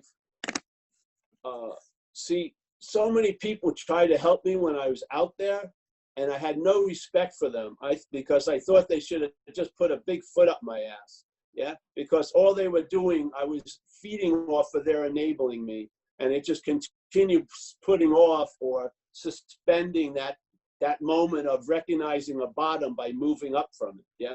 So I'm a real believer of letting people have their bottoms, yeah? Because to me, there's got to be a convincing, and sometimes the harder way is the way we get convinced, yeah? Because we need that state concerning the first step of being convinced that we're not managerial quality and we're powerless over these substances. If we don't have that, they're going to have us, yeah? So here he goes. You will be making it possible for this person, for him to be insincere. You may be aiding in his destruction rather than his recovery. Yeah. Then it goes on page 97. We seldom allow an alcoholic to live in our house for long at a time. And I could add a few more. Don't sell him a car. Don't let him borrow your car. If you're lending him money, realize you're giving him money. And things will work out well. Perhaps he is sick, and it's untreated alcoholism. So we seldom allow an alcoholic to live in our house for long at a time. It is not good for him, and it sometimes creates serious complications in the family. Then it goes, it is not a matter of giving that is in question, but when and how to give. That's exactly it. And I think we make a lot of mistakes, and they're not mistakes because we learn from them. And then you start feeling into things as you stay in the program. You start feeling into things, and then you allow that intuitive thought about that person to override your thoughts about the person, yeah, and stuff like that. And it goes, burn the idea into the consciousness of every man and woman that he can get well regardless of anyone.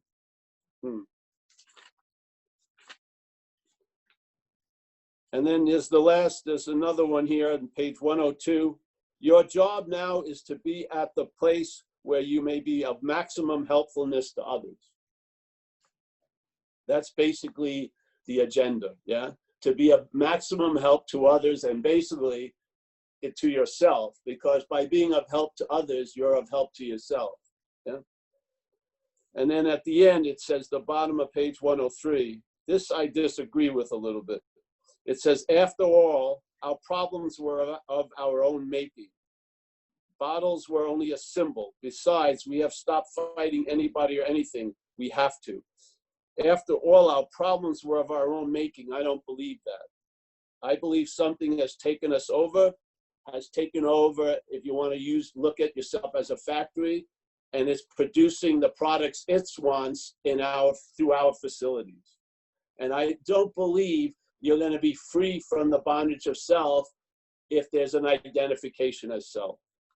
So I really have a feeling it's really been helpful to me to see alcoholism as other. It's not a way of getting out of the responsibilities because you're accountable for what's happened through you. But I do not believe I'm responsible for it. I believe something took me over and used me as a form of expression and transportation. And I came to that recognition by seeing how many different people end up at the 3 same parking spaces of institution, jails, and death. I really believe there's one driver of everyone who has recognized that they're an alcoholic or an addict. There's been one driver of all of us, and that's the disease of self. Yeah. So I think that's about it. You know, I think if you read that chapter, working with others, that encompasses step 12, gives us a lot of advice of maybe it's how to do 12-step calls, which you should always do with another person. And I can give you some examples of what happened when I didn't follow that. And yeah, so this would be the last one I speak of. Of course, I don't do it enough justice, but we're here just for a short time. And that's how I see it today. So Dave, if you want to open it up.